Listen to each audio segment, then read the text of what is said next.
What's happening, weirdos? I say boy, oh boy. Usually I always say what's happening first. But this time I said boy, oh boy. Because this is such a fun episode. Lisa Gilroy is here. Maybe you know her from Instant Pictogram or TikTok. I don't know if that's around. I'm recording this 2 weeks ahead of time. What's happened out there? But she's hilarious and so funny. Follow her on Instagram. The Lisa Gilroy. Check her out on Interior Chinatown. Check her out on Twisted Metal. We talk about that at the end. And she's legit. I'm going to say she's legit. She's so funny. We had such a fun and silly time talking. And I'm so glad you guys are here. Not much to say up top other than enjoy. If you go to PeteHolmes.com, you'll see my tour dates. Let's see.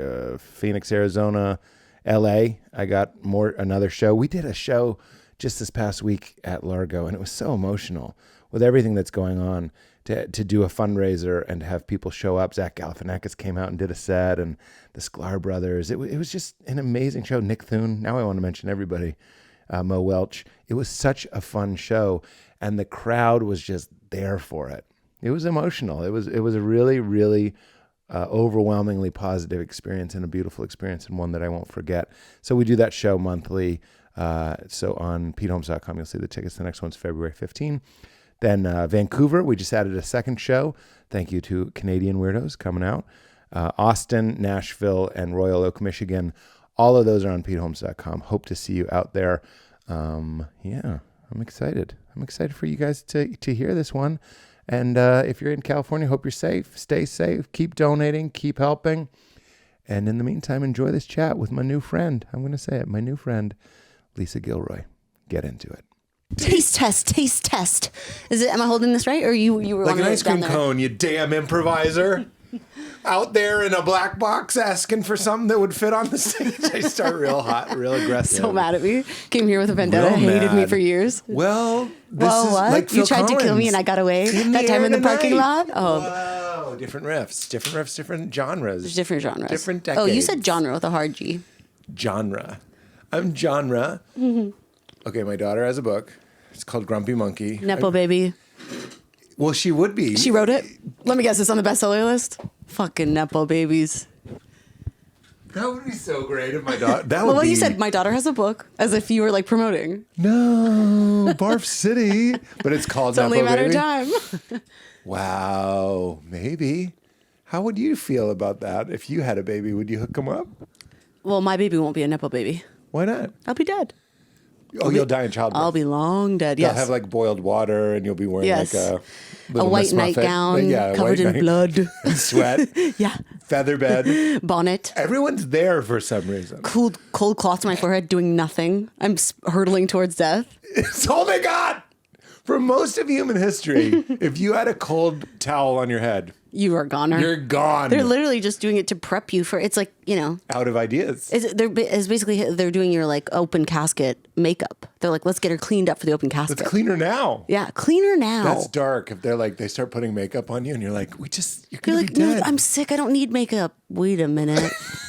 Also, what kind of makeup is this? Dead makeup, which is the best makeup. If I was in a makeup situation, I'd say, give me the makeup you give dead people. Because I had a makeup artist once that I came to set and I was like, oh, I feel like a dead girl. Like, I'm so excited to have makeup on. And she was like, I used to be a mortician. So that's not far off. And she said it's not that 6 different. 6 feet under, except they don't squirm. Why'd you do that? Yeah, the body's down and you're doing it down. Oh, I see. The body's down and you're doing it down. That's the makeup brush. I thought you were kind of pointing like 6 feet under. I was like, I know where down is. How many times have people recommended the show 6 feet under to me? How many times to me? Lots. Too many times. I haven't seen it. Yeah, beat it. I think I tried to watch it though. It's on Netflix now. Still not gonna. I'm promoting it. That's what you're here for? Yeah. Nepo baby. I don't know what it means. That's when you realize I don't know what it means. That would be that's a Nepo baby whose parents are dead. 6 feet under. Parents are dead. What? I guess what I'm trying to say is if I'm on a tour promoting 6 feet under and I'm a Nepo baby, maybe my parents are dead. I don't know. Because they made the show? Or because they're 6 feet under. Oh, I see. You're promoting them. Are you a Nepo baby? My parents are alive.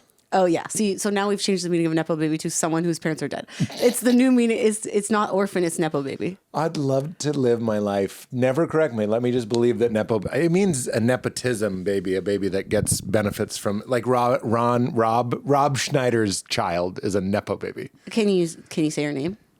Do we know it? Yeah, I know it. Rob Schneider has a child? Rob Schneider has a famous daughter. Who? You didn't even know. Who? Elle King. Al King? Elle King, the country singer. Elle King? Okay, am I crazy? No. Okay. No, I'm out of the loop. Okay. This is the that loop. Really this is where the loop scared starts. Me for a second. Elle King sounds like a gang. Okay, well, it's a woman. And it's Rob Schneider's daughter? Oh, I feel like I'm visiting you in a mental hospital or something. It is. Could it be the one from Love Actually? Oh yeah. And you I'm just like, can't. Okay, go to strike me. Yeah. My darling. Like that. I can do better. No, my darling. And I look a little bit like John Cusack. Yes. Yeah, a little bit like a heavy John Cusack. And the guy that she missed out on fucking to take care of her brother is way too hot. I believe. He's King Leonidas from the movie 300. Okay, Did you I see just that believe movie? he's too hot for that role. He's incredibly I'm hot. not saying that Laura Linney is not so hot, but I'm saying Love a Linney. Love a Love Linney. a Laura Linney. Love a Laura Linney. It's one of my security questions. What do you love? I love a Laura Linney. You're in my chase. That's in your Y'all up your in my passwords. chase. What do you love? It's Love a if Laura I Linney. forget my password, then it says, what do you love? What do you love? I love a Laura Linney. That dude's way too hot. Also, They try to put him in wireframe glasses to be like, he works in an office. It's like, we can tell he has the muscles of a millionaire. Yeah. Well, that's why I mentioned the movie 300. Did you see 300? This is Sparta and all that? Yeah. Okay. Yeah. The guy that really wants people to know where they are. Where they are, yeah. And then kick them into a well in the middle of town. Is that a well? I think it's the big pit designed for kicking people down. Yeah, the kick pit. Kick pit. The kids smoke ciggies down by the kick pit. Yeah. And then King Leonidas Back in occasionally. 89, smoking ciggies with other kids at the kick pit. If you're from Sparta, you know. If you know, you know. The kick pit. Flipping kick flips at the kick pit. With Laura Linney. Wow. Well, Don't get stupid. you ruined it. Sorry. What I'm saying is, if you remember that movie, there's like a guy who's every man is topless and shimmering in that movie, and one of them is the bad guy, and he's the guy from Love Actually. But he's bald. The bad guy. He has like bald. a million eyebrow rings, nip rings. He looks like like what Edward Scissorhands would masturbate to if he could. Like very freaky deaky. Oh, that's interesting. I think Edward Scissorhands masturbates to Winona Ryder. Because she's the woman in that movie that he loves. Because he's the woman that he loves. Isn't that how masturbation works? You think of the person you love the most and then you start to have an orgasm? Unless you have scissor hands and then you're kind of like, you're thinking of Winona Ryder, but she has like weed whackers for thumbs. You know what I mean? Something to bring it to your level. And Edward Scissorhands might have like a knife for a penis. And then he can masturbate all he wants. He's just, the sparks are flying. It's the movie 7. Remember What's the in the knife box? penis? Yeah, what's in the box gets all the headline, but the knife penis is the worst part. I don't know about knife penis. You know about knife penis. Tell me. I'd rather not. Someone gets a... It's implied knife penis. In fact, if you look at the rating, it says R for graphic language, violence, and implied knife penis. Are you saying a knife into a penis or a knife as a penis? Knife as a penis knife. You know, sometimes my mom would microwave a hot dog and she'd cut a little slit down the middle so it wouldn't like pop or something. Yeah, that was gross. And imagine if that happened to your penis. Well, yeah. Imagine. Do you think your penis is solid hot dog all the way through, or it has blood inside? Or it has what? Blood inside. I think it's solid hot dog all the way through. I think so, There's too. nothing in there. When you find out that an erection is blood, how old were you? Today, years old? I was today years old. It's yeah. mostly blood. It's so gross. Yeah, but only We're when the so blood comes in the gross. tube and makes it a boner. But if there's no blood in the tube, it's just hot dog. Yeah. It's dry. Yeah. There's like an empty straw in there. Yes, that and when it fills with blood, it gets boner.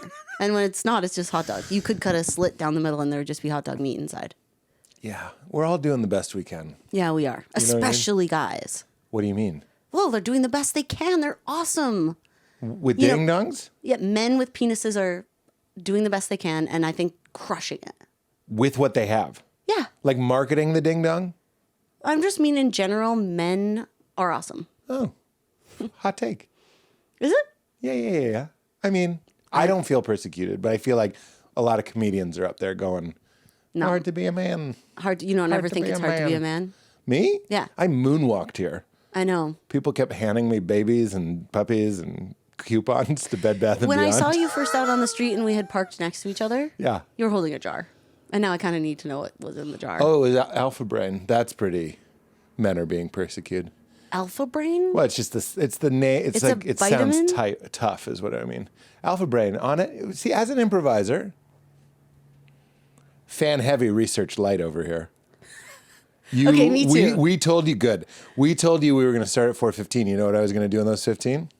Some pretty heavy research. Oh, on me. Yeah. Well, I asked if you wanted me to sit in the car. No, I didn't. I'm just being honest. You know what I mean? I'm just going to go. Oh, this is fun for me. Fan heavy. You get it. Now I can tell you whatever I want. Exactly. You can Bob Dylan me. I learned this from Wigglefoot. You can do that. Whoa, how does it feel? Whoa.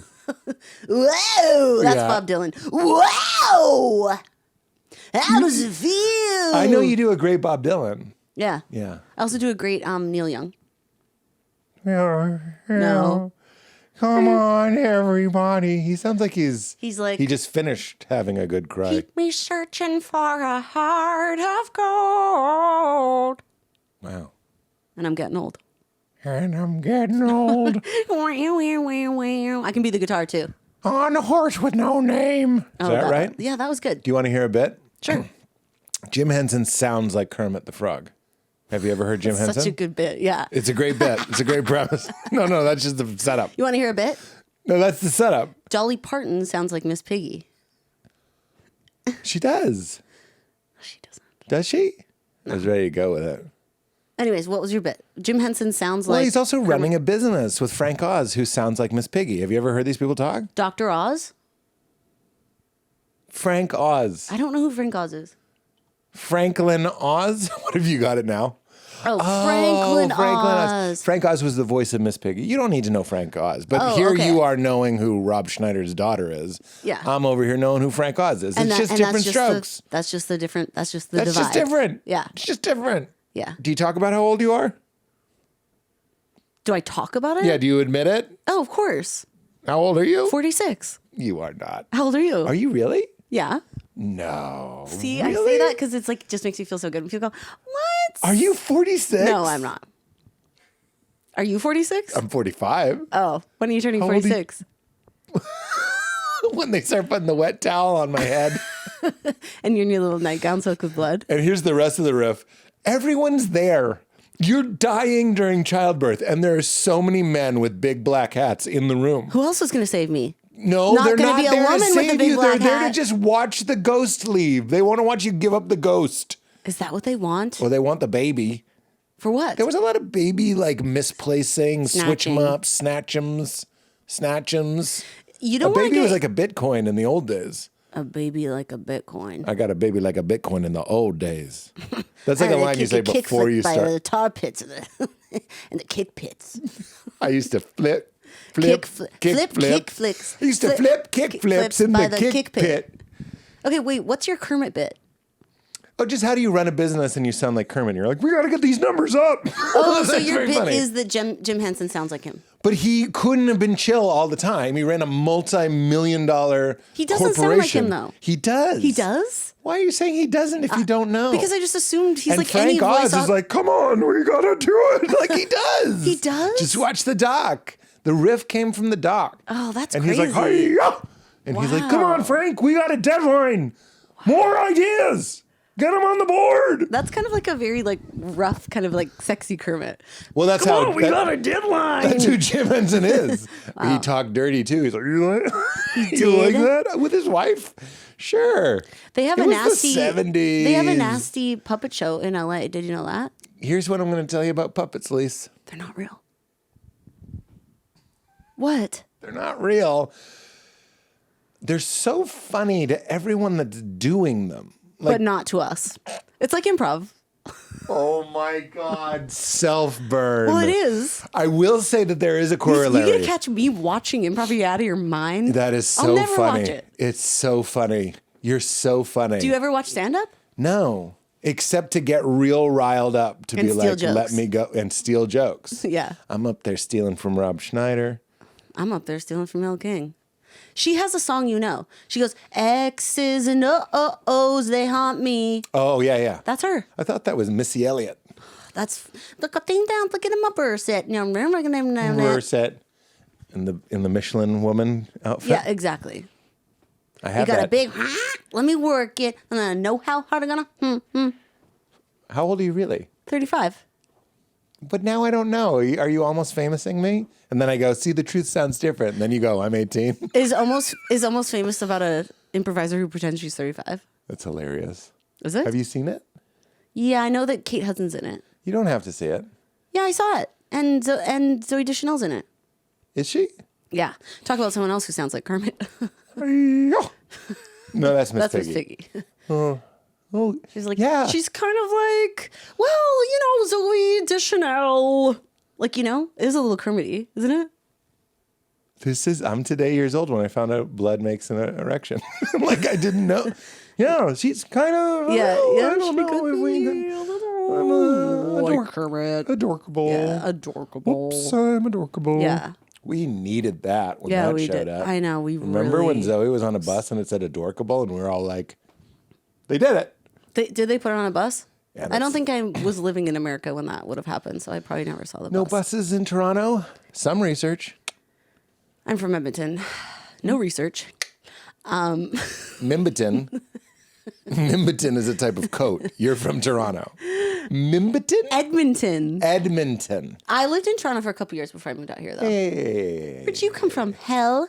Okay. You little demon. Everything is hell to Canada It's true. because it's up there. You got it? Yeah. You got the riff? Because up is cold and down is hot. Boys are dogs and cats are girls. Boys are dogs and cats. That's what my wife says, and I think she's right. All cats are girls. All dogs are boys. But I have a cat who's a boy. You have a cat who's a boy. Respect. Yeah. I love a boy cat. I do think he's gay, though. All cats are bi-curious. Yeah, for sure. A lot of butthole flashing. Oh, is that why? Yeah, you just kind of, My cat has long hair, though, so you can't see his butthole. oh, nice. Respect. Try as you might, pervert. I would. I'm always chasing your cat with a fan, little handheld fan, trying to get a Oh, glance. baby, I hope the wind blows the right way.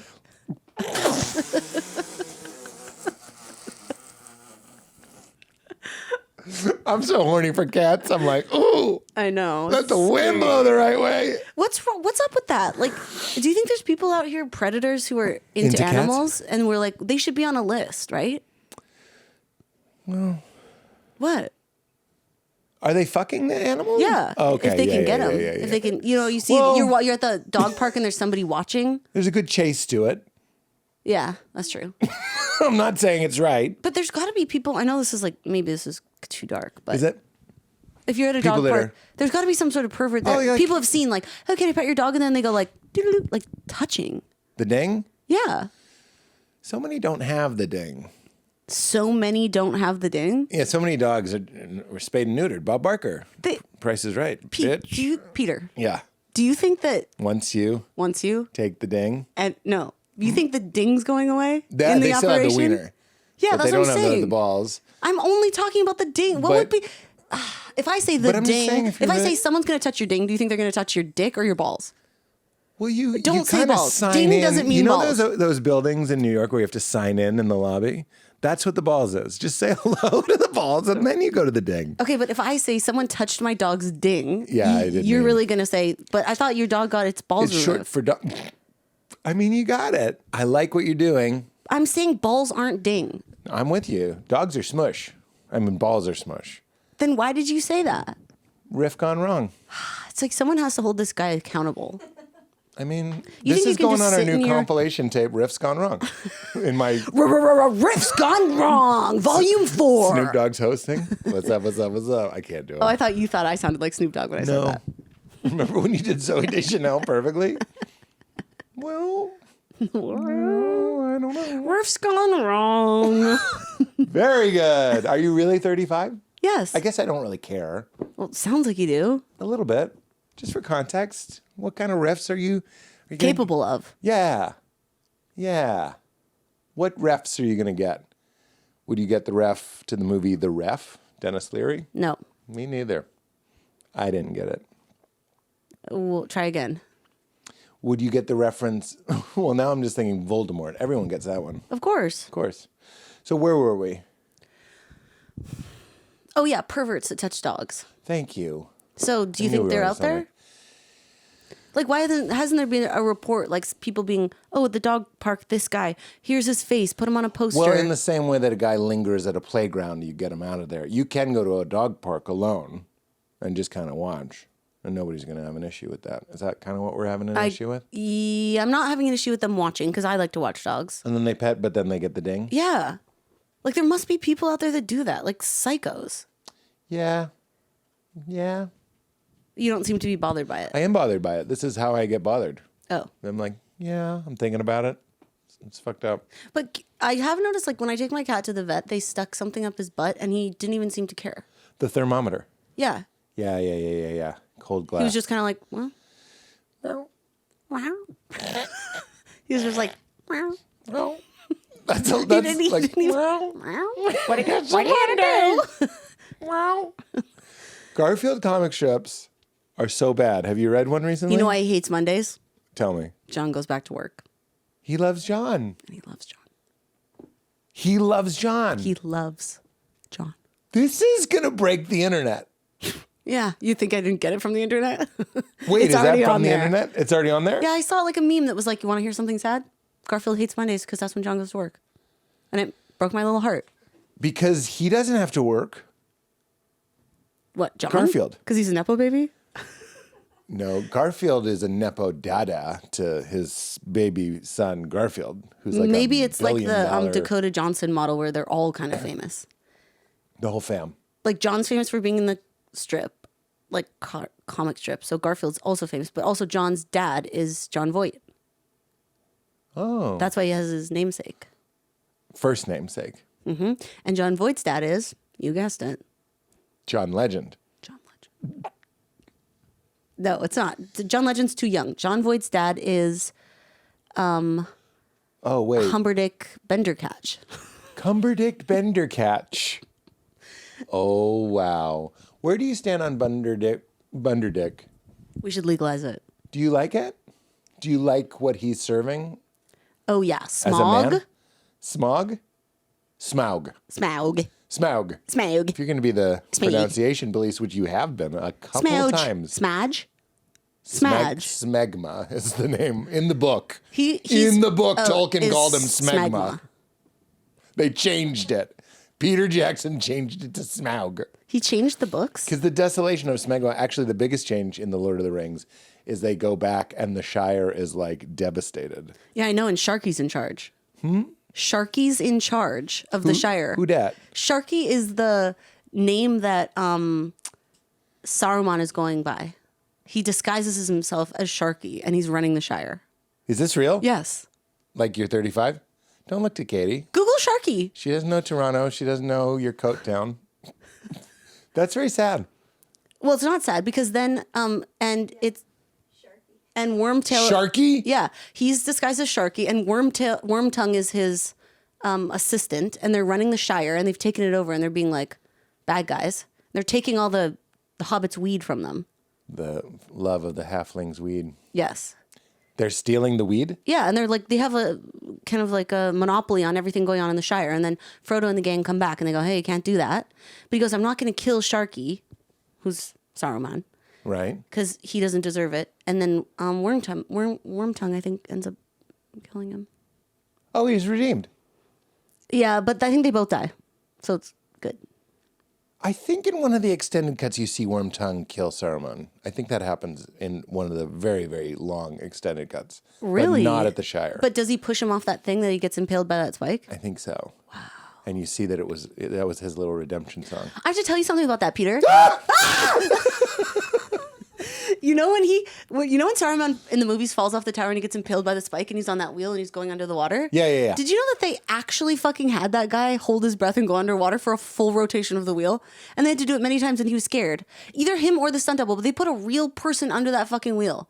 Like Nightmare on Elm Street, like scary torture. That is scary torture. They did not need to do that. They cut away so fast. I mean, they didn't even use that. They're making fake falcons, fake dragons, but they're like, this guy, the only way we can get this shot Gotta get somebody. got to get Christopher Lee drenched. How much do I have to pay you to allow me to tie you to a big wheel in the then, water, yeah. crank the wheel around slowly, and every time you're under, you have to hold your breath? I'm going to say something right off the bat. My nose, water's getting up there. That's the worst part. That's going to be the worst part. Oh, I think the worst part would be if something happened and I couldn't crank the wheel up for you and you were tied to the thing. You don't think they're going to Houdini it a little bit and be like, okay, if you really need to get out, here's how you get out. Little jiggle wiggle, just touch the ding.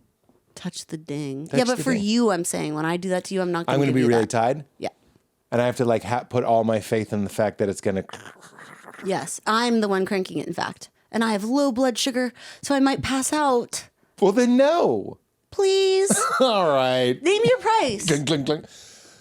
For that, we're talking stunt pay, extra, $50K. Okay, but you also have to build the wheel and find the shooting location. Well, I assumed. Okay. Yeah, So that's where all that included 50K in is the gonna go. 50K. That's a scouting fee mostly and materials to make the wheel. Here's my question. As an improviser, this is my first real question, and I'm interested. Okay. It's a warning. Can I say something before you say that? I have something just because you said you were going to make the wheel, and then I wanted to say, Peter, make the wheel. Like Jesus, take the wheel. But okay, so now you can go ahead.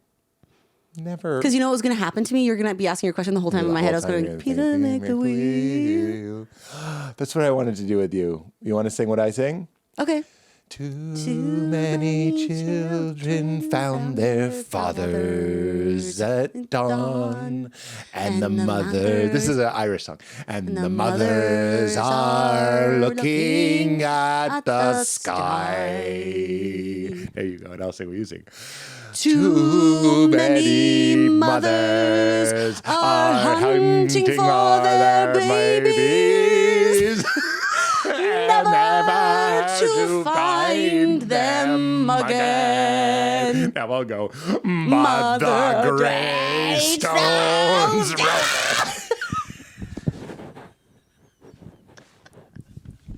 What? You got so aggressive. Sorry, because I don't know, something about that was good. Like, wow, I felt so Braveheart for a second. Because it was rousing. Yeah, it was rousing. You realize why they sang songs like that, to rouse and get people to go into battle. What do they do now? I think it's just like TikTok videos? maybe TikToks, maybe speed. Speed. It used to be the macaroon, Macaron. which is where we get macaron, of course. From macaroon? Because the macaroon tastes disgusting. Have you ever had it? No, but Speed is Sandra Bullock strapped on a bus. Yeah, it was Cannes. Here, It was Cannes? It went to Cannes? Remember they hit the baby carriage and she's so sad, but it was filled with cans. And then Keanu says it was cans. It was Cannes. Yeah. So now They should play that as a promo for Cannes Film Festival. you're 3 riffs ahead, dude. That whole time I was trying to say, you be Keanu Reeves in the movie Speed. I'll say, what of all the film festivals was your favorite? It was Cannes. Wow. It was Cannes. Have you ever been to Cannes, or do they not let you in? No, I would go to TIFF first. Toronto! International Film Festival. Is that what it stands for? I thought it was totally ingratiated fat fucks. Oh, whoa. These fat fucks have been ingratiated. Totally. Okay, wait, what was your question? I interrupted when I had to sing my song. Okay. My question was, how do you, because I am a research light but fan heavy, and I love watching you on Rick Glassman, who I also love, and whenever you're doing your funnies and you're so quickies, how do you get ready for that? It's a real question. Oh, I don't get ready for. How could you get ready for it? I don't know. I mean, I've spent a good 46 years trying to think of the optimum situation. Like if you have an improv show, you don't have a thought on like light dinner, heavy dinner. No. Coffee, no coffee. I guess, that's interesting. BM, no BM. Always BM. IBM. IBM was a joke the whole time. Yeah. Open the windows because IBM. Yeah, exactly. Open 95 windows because Bill Gates, IBM. Yeah. No thought? I love it. I don't usually like drink before shows. That's the only thing, I guess. Yeah? Because I feel like that makes me a little like sluggish. Or like weed smoke, I'm assuming. No, kid, never. Yeah, never would. Do you? Oh, God, no. I once You never touch this stuff? I dabble. I don't do it often because I think it takes a toll. That's what's nice about it. I quit drinking. Who cares? This is almost over. But one of the reasons why I won't get addicted to weed smoke is because I find I'll start getting depressed. Like if I smoke weed 3 days in a row, on the fourth day, the part of me that's getting high, it turns out, was the part of me that makes me happy and like energetic. The part of me that goes like, let's wake up and face the day and dance a little bit. He's the first one to be like, I don't know, man. Maybe Keanu was at the Cannes Film Festival. So he's off and he gets sluggish and slow, and then I get depressed. Oh. So I have to stop it. Stop it. But alcohol is a little too sustainable. Yeah, don't I know it. But don't you get hangovers? With alcohol? Yeah, don't you find you wake up strapped to Zach Galifianakis' chest looking for your best friend? Oh my God. With a tattoo. The Hangover. Have you seen it? Just came out this summer. I love the third Hangover the most, actually. It's just incredible. I think it's incredible when a group of men get together and make a comedy. Tell me. And then there's one woman and she's the bride at the altar and she's like, where's my husband? I love that. Oh my God. I love that. That's your favorite. That's if I could be in any movie, it'd be one where I'm like kind of waiting for my wild husband to get home from whatever fun stuff he's doing. Like this? Yeah, like literally I love that. Like, where's my husband? It keeps cutting back to you. From time to time. No, and when it cuts back to me, reason. here's what I'm doing. Doug, where are you? You said you'd be at Jeremy's game. It's just, this is the fourth time you've done this. Okay, bye. And then Vanessa Bayer walks in, but it cuts. You can tell there's a cut scene. Yeah, and she plays my best friend that's like, don't worry, girl. She's your best friend. Look, I love Vanessa Bayer. I'm just saying the movie is so male heavy that you can tell there's a cut scene. Yeah. You ever get the feeling there's a cut scene? Of course. You know what? Lord of the Rings, to bring it back to them, that is the heaviest, like, when you watch the extended editions, you see those moments where you're just like, that was cut. And it's always just like a little joke. Like if we were two hobbits, I'd be like, well, I didn't think we'd fit on the boat. And you'd say like, blah, blah, blah. And it would just be like two little clips. And you'd be like, that was gone from the For movie. sure. Yeah. There's no room for any sort of little light sentence ever. You ever watch a movie and you never just pop one in? Not usually. I've watched a movie that's an extended cut or like a director's cut or something like that. And you start getting really in your head what's added. Yes. And then you're like, that's new. That's new. Yes, you can feel it. But sometimes you're wrong. It's the Good Will Hunting director's cut. And they're like, pretty sure he said gotta go see about a girl in the original as well. Did you see Anora? I haven't seen Anora. Oh, okay. I'd like to. I felt that, and I loved it. But I did feel there was moments where I was like, there's just 20 minutes here that could go. Gotta go. And then when I found out that it was like the directors, I just don't think people should be editing their own movies. I think you kind of need like a accountability buddy. I'm with you. I had a bit for a long time where I go, you ever feel embarrassed for a director because you see so much of like what they think is cool or sexy or interesting? And yeah, like you know how M. Night Shyamalan puts himself in the movies, but then it's like he's in a reflection of like a fridge door opening. Yeah. And then he like lingers on it for 20 minutes and we're like, we get it. That's your big cameo. I'm so with you. That's over. It's over. It's over. That's Frank. You know what I like though that I don't think is over? My darling, my darling, my darling, my darling, my darling, my darling, my darling, my darling. Shh, my darling. Back to Linny. I'm so glad. Don't forget what you were going to say, because all I want to say about Love Actually, turn off your phone. And what mental institution lets this guy just call her? Oh, and put help. They're like, oh, you're coming to visit your big brother who likes to smack you around? Go on into the room room together. room alone. We'll be on the other side of this door. Because we don't want to get smacked. We'll wait for first smack. That's our policy. Yeah, first then smack. We come in. Exactly. That stupid phone. Her plot, her story in Love Actually ends and she never gets what she wants. No, it's terrible. It's over. That's the Shire's taken over by She needs to turn boy. off her phone. Because what's going to happen if she doesn't go visit her darling for one night? It's toxic helping. It's codependence. Do you think they cut it because we already had enough boobs and stuff in the porno There's storyline? so much boobs in that movie. But that's There's maybe why they didn't boobs. let Linny get what she wanted. Linny, I would have rather see Linny get Linnied than all the... I don't need the... Linny gets Linny, volume 4. If I said I got Linnied last night... I know what you mean. You got hit by your brother. My darling. Okay, what I was going to say is what I like a cameo is when there's like in Erin Brockovich, how the real Erin Brockovich is the waitress at the diner. I like it. I'm okay with it. No, don't be okay with it. Be enthusiastic about it. Please. All right. Because okay. Think of a biopic of anyone you know. Someone's still living. Bob Dylan. Okay, perfect. He's not in it. That But would be imagine great if if he Bob was. Dylan with his little That's what I'm mustache. yes, that's what I'm saying. Like, and okay, imagine this. done Imagine with this. your toast. Imagine. Imagine. Okay, so it's. I do the Bob Dylan. Shut up. Okay, so Timothy Chalamet is getting on his tour bus to be. He's Bob Dylan Yeah, in the yeah, movie. yeah, I haven't yeah, seen yeah. it, Yeah. Oh, as you can probably tell. so it's a complete unknown to you? Whoa, that landed on your cushy little shoe and didn't even make a sound. No, my little what your- sleeping is that bag what your little shoes. sleeping That's bag what I shoes are do. there? I put them on as mic catchers. Oh, cute. Mic catchers and dog catchers. Can I try? Go ahead. That's Tiva. They're not a sponsor, but you got to get some if you're going to drop your mic. Wow, I can't believe those are Tivas. Those are the opposites of the Tivas that I know. The Tivas that all our dads wear, and it's like, Dad, your feet do not need to be on showcase like this. Yeah, it's crazy. Yeah. Tiva has made like ultimate summer shoe and ultimate winter shoe. Yeah, and What are they they- fight to the death. This is Sub-Zero, and Goro is the sandal you're thinking of. Do you have any toe problems?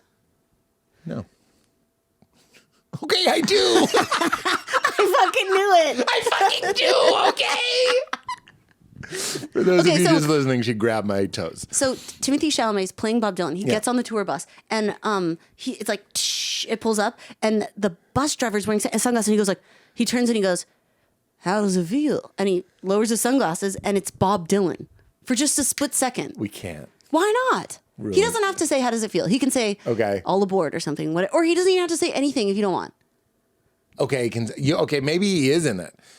Katie, would you Google Is for Bob us, Dylan is Bob in- Dylan in, does Bob Dylan make a cameo in A Complete Unknown? Do you know? Okay, I'm going to give you a famous celebrity that's still alive, and I'm going to tell you, like, pitch a biopic, and then you pitch how that celebrity would be in their Okay. own biopic. Game.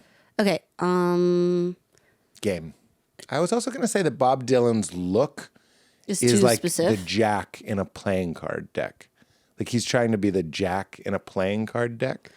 The jack in a Like playing think card. about the jack in the playing card deck. His mustache and everything about him and the length of his hair. That's Bob Dylan. I have to tell you something. Every deck of cards is a little different. It sounds like the one that you have is really specific, and the jack has a mustache and long hair. Well, forgive me for being 'Cause a you have- bicycle enthusiast. Bicycle or bust? You what have- are you buying? Airport? I have a Pirates of the Airport? Caribbean themed deck of cards. So the jack is actually Captain Barbosa. It's not Captain Jack Sparrow? No, Jack Sparrow's the queen. Twist. Unneeded twist. And- Shyamalan. He's in the mirror. Yes. Need. He's the Joker in the deck. He's the Throw it Joker in the away. Pirates of the Throw it Caribbean away. deck because Is it's a M. joke. Night Shyamalan It's M. Night Shyamalan. is a joke. Well, The he's not Joker a should joke, be a but I mean, the joke. joke is that M. Night Shyamalan is in What, the are you deck. trying to work with M. Night Shyamalan? Kind of. Honey, it ain't. I wish I was a sassy gay host. I would love just for this moment. Try, Honey, do an honey, impression. It ain't You're allowed. happening. That voice is it's a gray area. I'll just say I wish I was Justin Martindale. Now it's not like a generalization. It's one person I'm thinking Okay. of. Honey, it's not happening. Honey, Wasn't I'm that- home. Wasn't that different from me? I didn't go as hard as I would have off mic. Oh, I know. We You were both doing it know the that. whole time before we started. Yeah. I greet the guest in a caricature that people don't like. Okay. That's how you get ready for shows. That's how I. Question back to you. How do you Hootie. get ready for shows? Well, I'm really neurotic and strange about it. Oh, you are? Yeah. I actually saw you get ready for a show once. What? And you were We've met so before? neurotic and strange that you didn't even notice I was in the room. Where That's did we true. meet? It was in Montreal at Just for Laughs. We didn't actually meet because you were in the green room like preparing something. was You I were like doing? very in the zone. What was I doing? I think you were hosting. New faces. Yeah. I don't think I would be getting really in the zone for that. Well, you were standing facing a wall going, "Sit in solemn silence on a dark, dank dock." You kept saying really loud. You're doing like a vocal warm up or something. That's not real. Well, okay, what is real is that we really were in a green room together and you were over a notebook and That you were sounds going like me. and you were going, No. "Yes, you were. No. Yes, you were." Maybe. Well, one of the things I'm trying to work on as a performer is to just be a little bit more like a little more eco groovy, a little more like hey, Eco groovy. eco groovy. Just like this is what's happening. I like it. I want to connect with you and not be so hung up on like perfect performance, polished every possible place. See, that's what I'm saying. Perfect performance, polished every possible place. That's what you were saying in the green room. Perfect performance, polished in every possible place. Perfect performance, polished in every possible place.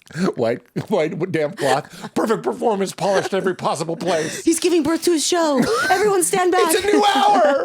He's going to die in the process. Aw. Perfect. Who plays Hootie in the Hootie and the Blowfish biopic? I stole your game. I can't do that. Because of the racial implications? No, because of how young I am. Oh, 35? Or how old I am. I don't know Houty and the Blowfish. You don't know Houty? I mean, I know Let Her Cry when tears fall down like rain. And the guitarist looks like the guy who was in Better Than Ezra.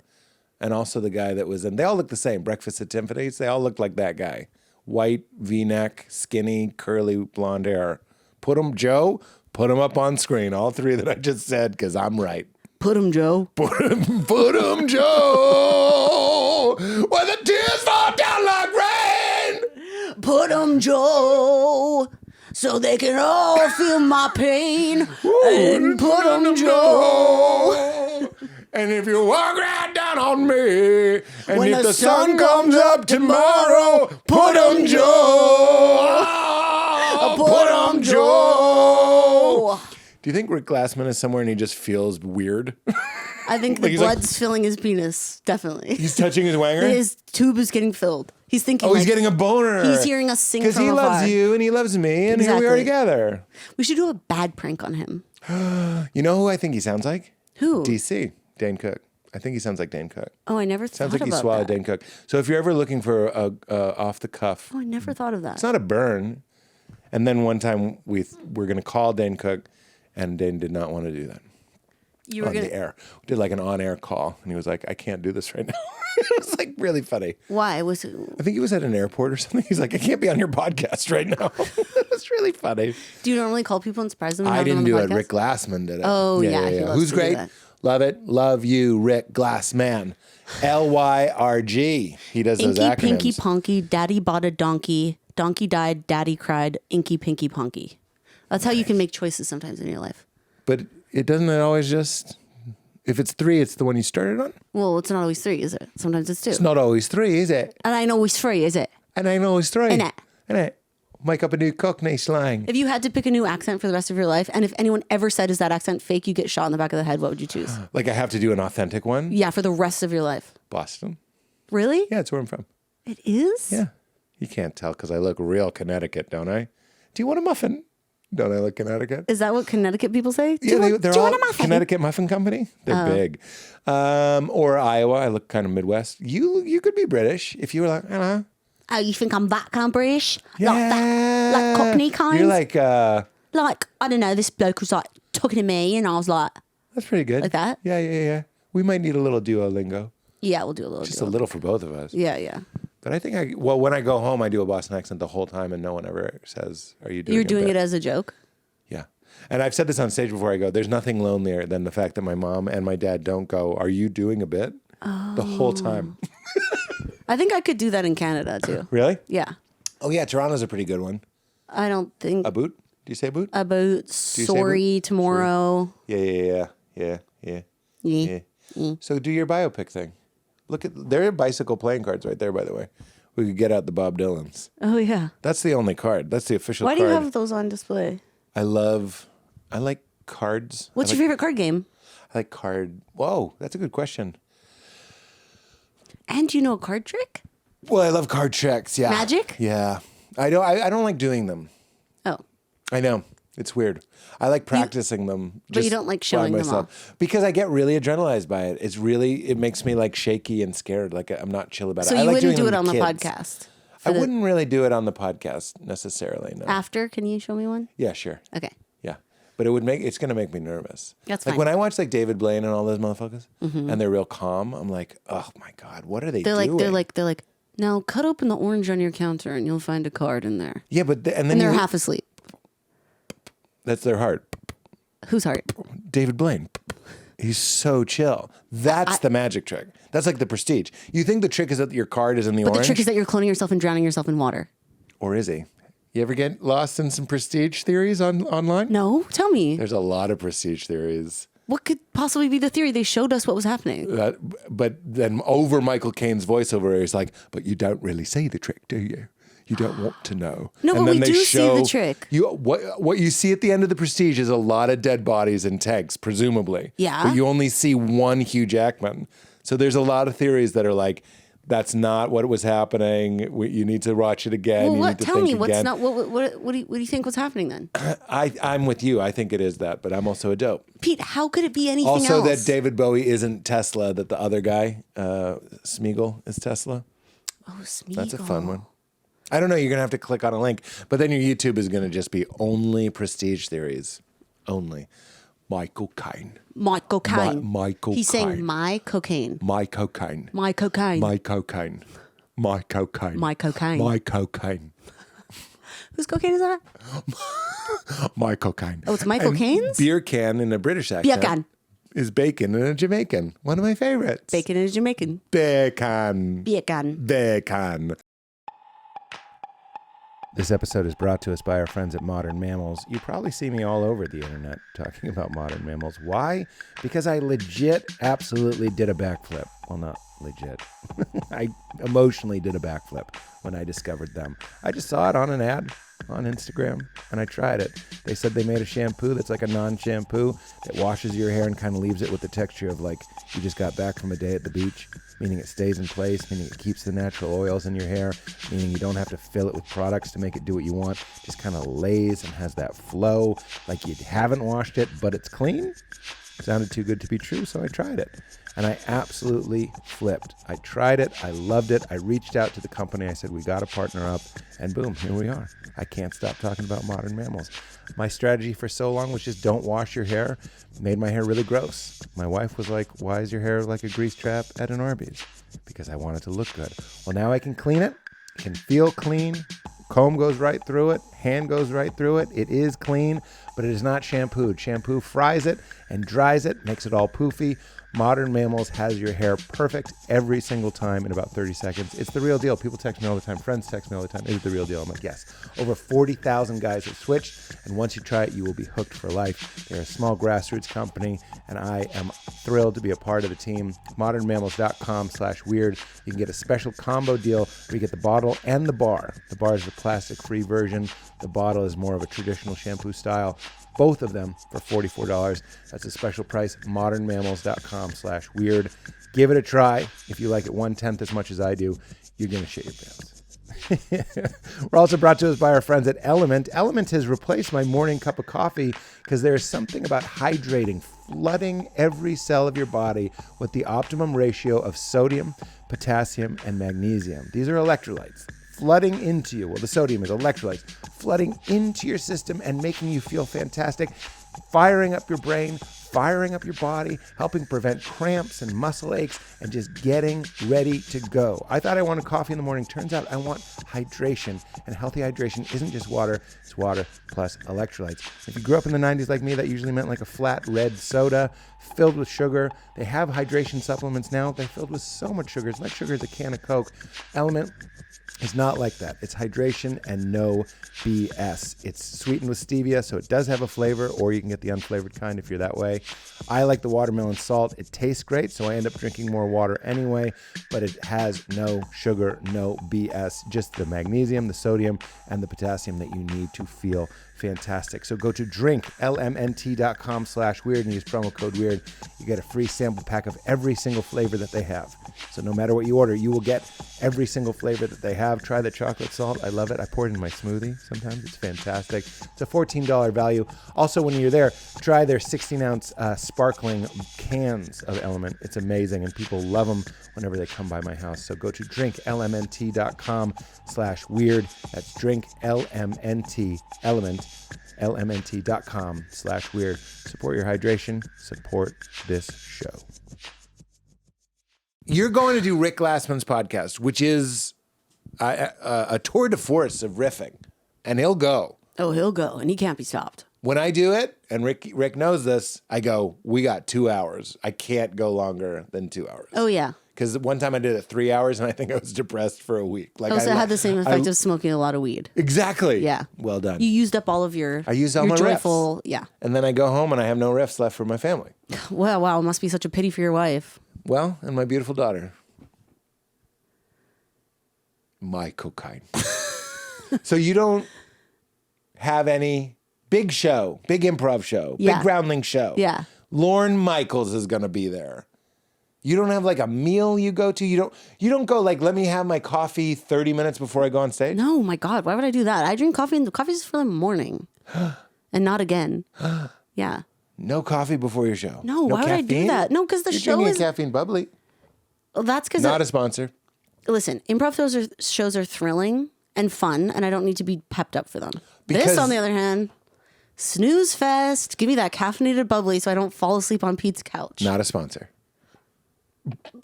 No, this is thrilling too. But this actually, I didn't know Oh, that had was caffeine. sweet. You didn't have to. Listen, I didn't know this bubbly had caffeine in it.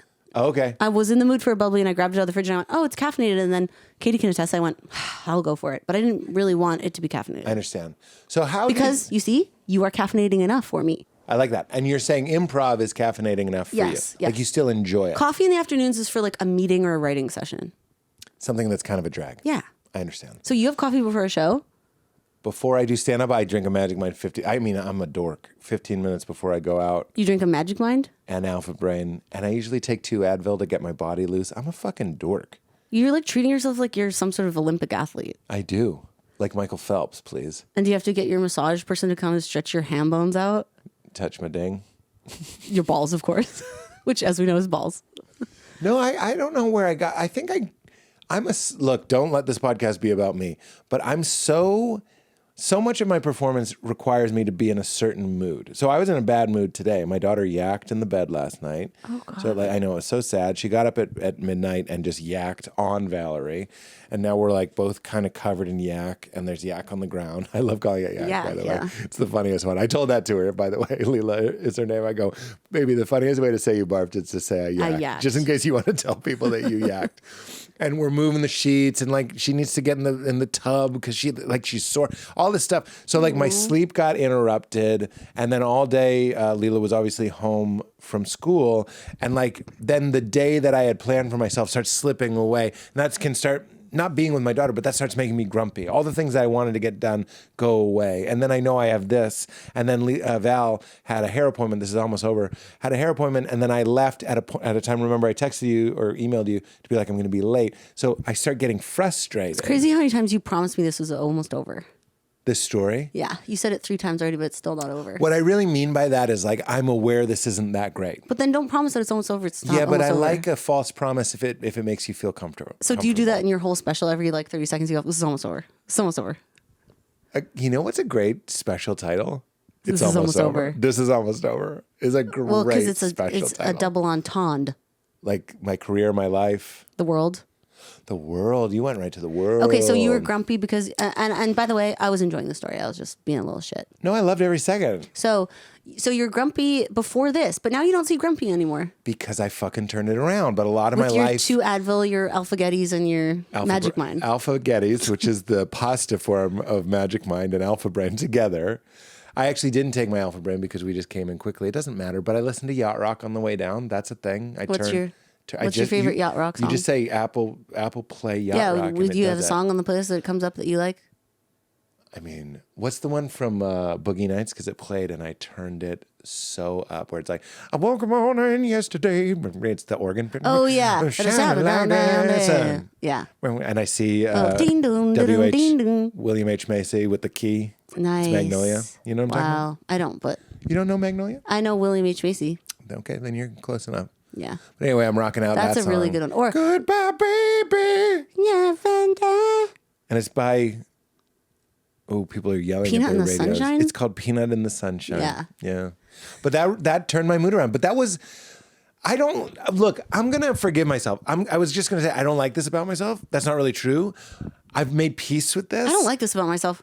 I love this about I myself. love this about myself. Well, I'm just a person that's like, look, I'm a little pinched. I got yacked on. I didn't get good sleep.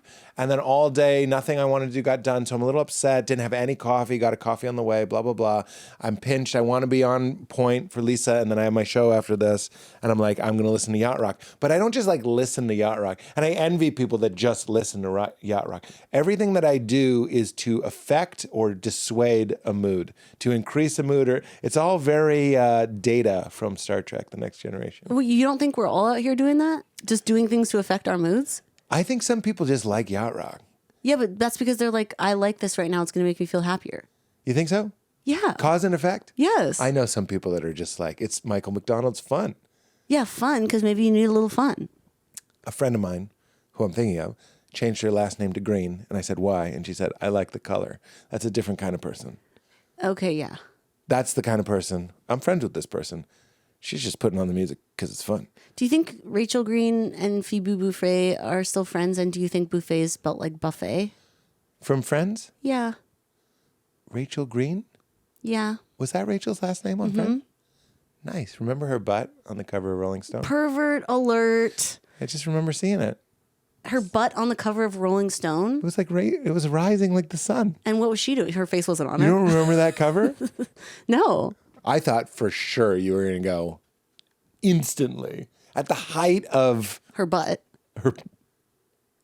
I didn't even sexualize it. I'm just saying it was there. Well, you touched it in the air. Air touch is okay. It's, It it's is? the hover hand of talking about a butt. Can you air touch anyone you want? Do anything you want? Imagine to you right now, I was like, That's really funny. But That's not allowed. What's her name isn't here. Jennifer Aniston is not here. but what if she watches this? She's going to feel the air touch. That's true. She's going to be sicked out. Or deeply into it. You said that like you were going to say Deeply deeply into it. Okay, so on the cover of Rolling Stone, was she laying on her belly? Yeah, she's and laying her on the butt belly. was like a sunrise, Yeah. And she's turning like, You know this. no, I don't. Oh, yeah. So she's It turning, was a sleeper butt. what's she wearing? Well, nothing. Well, nothing, of course. God, you are some kind of sick fuck. I am not.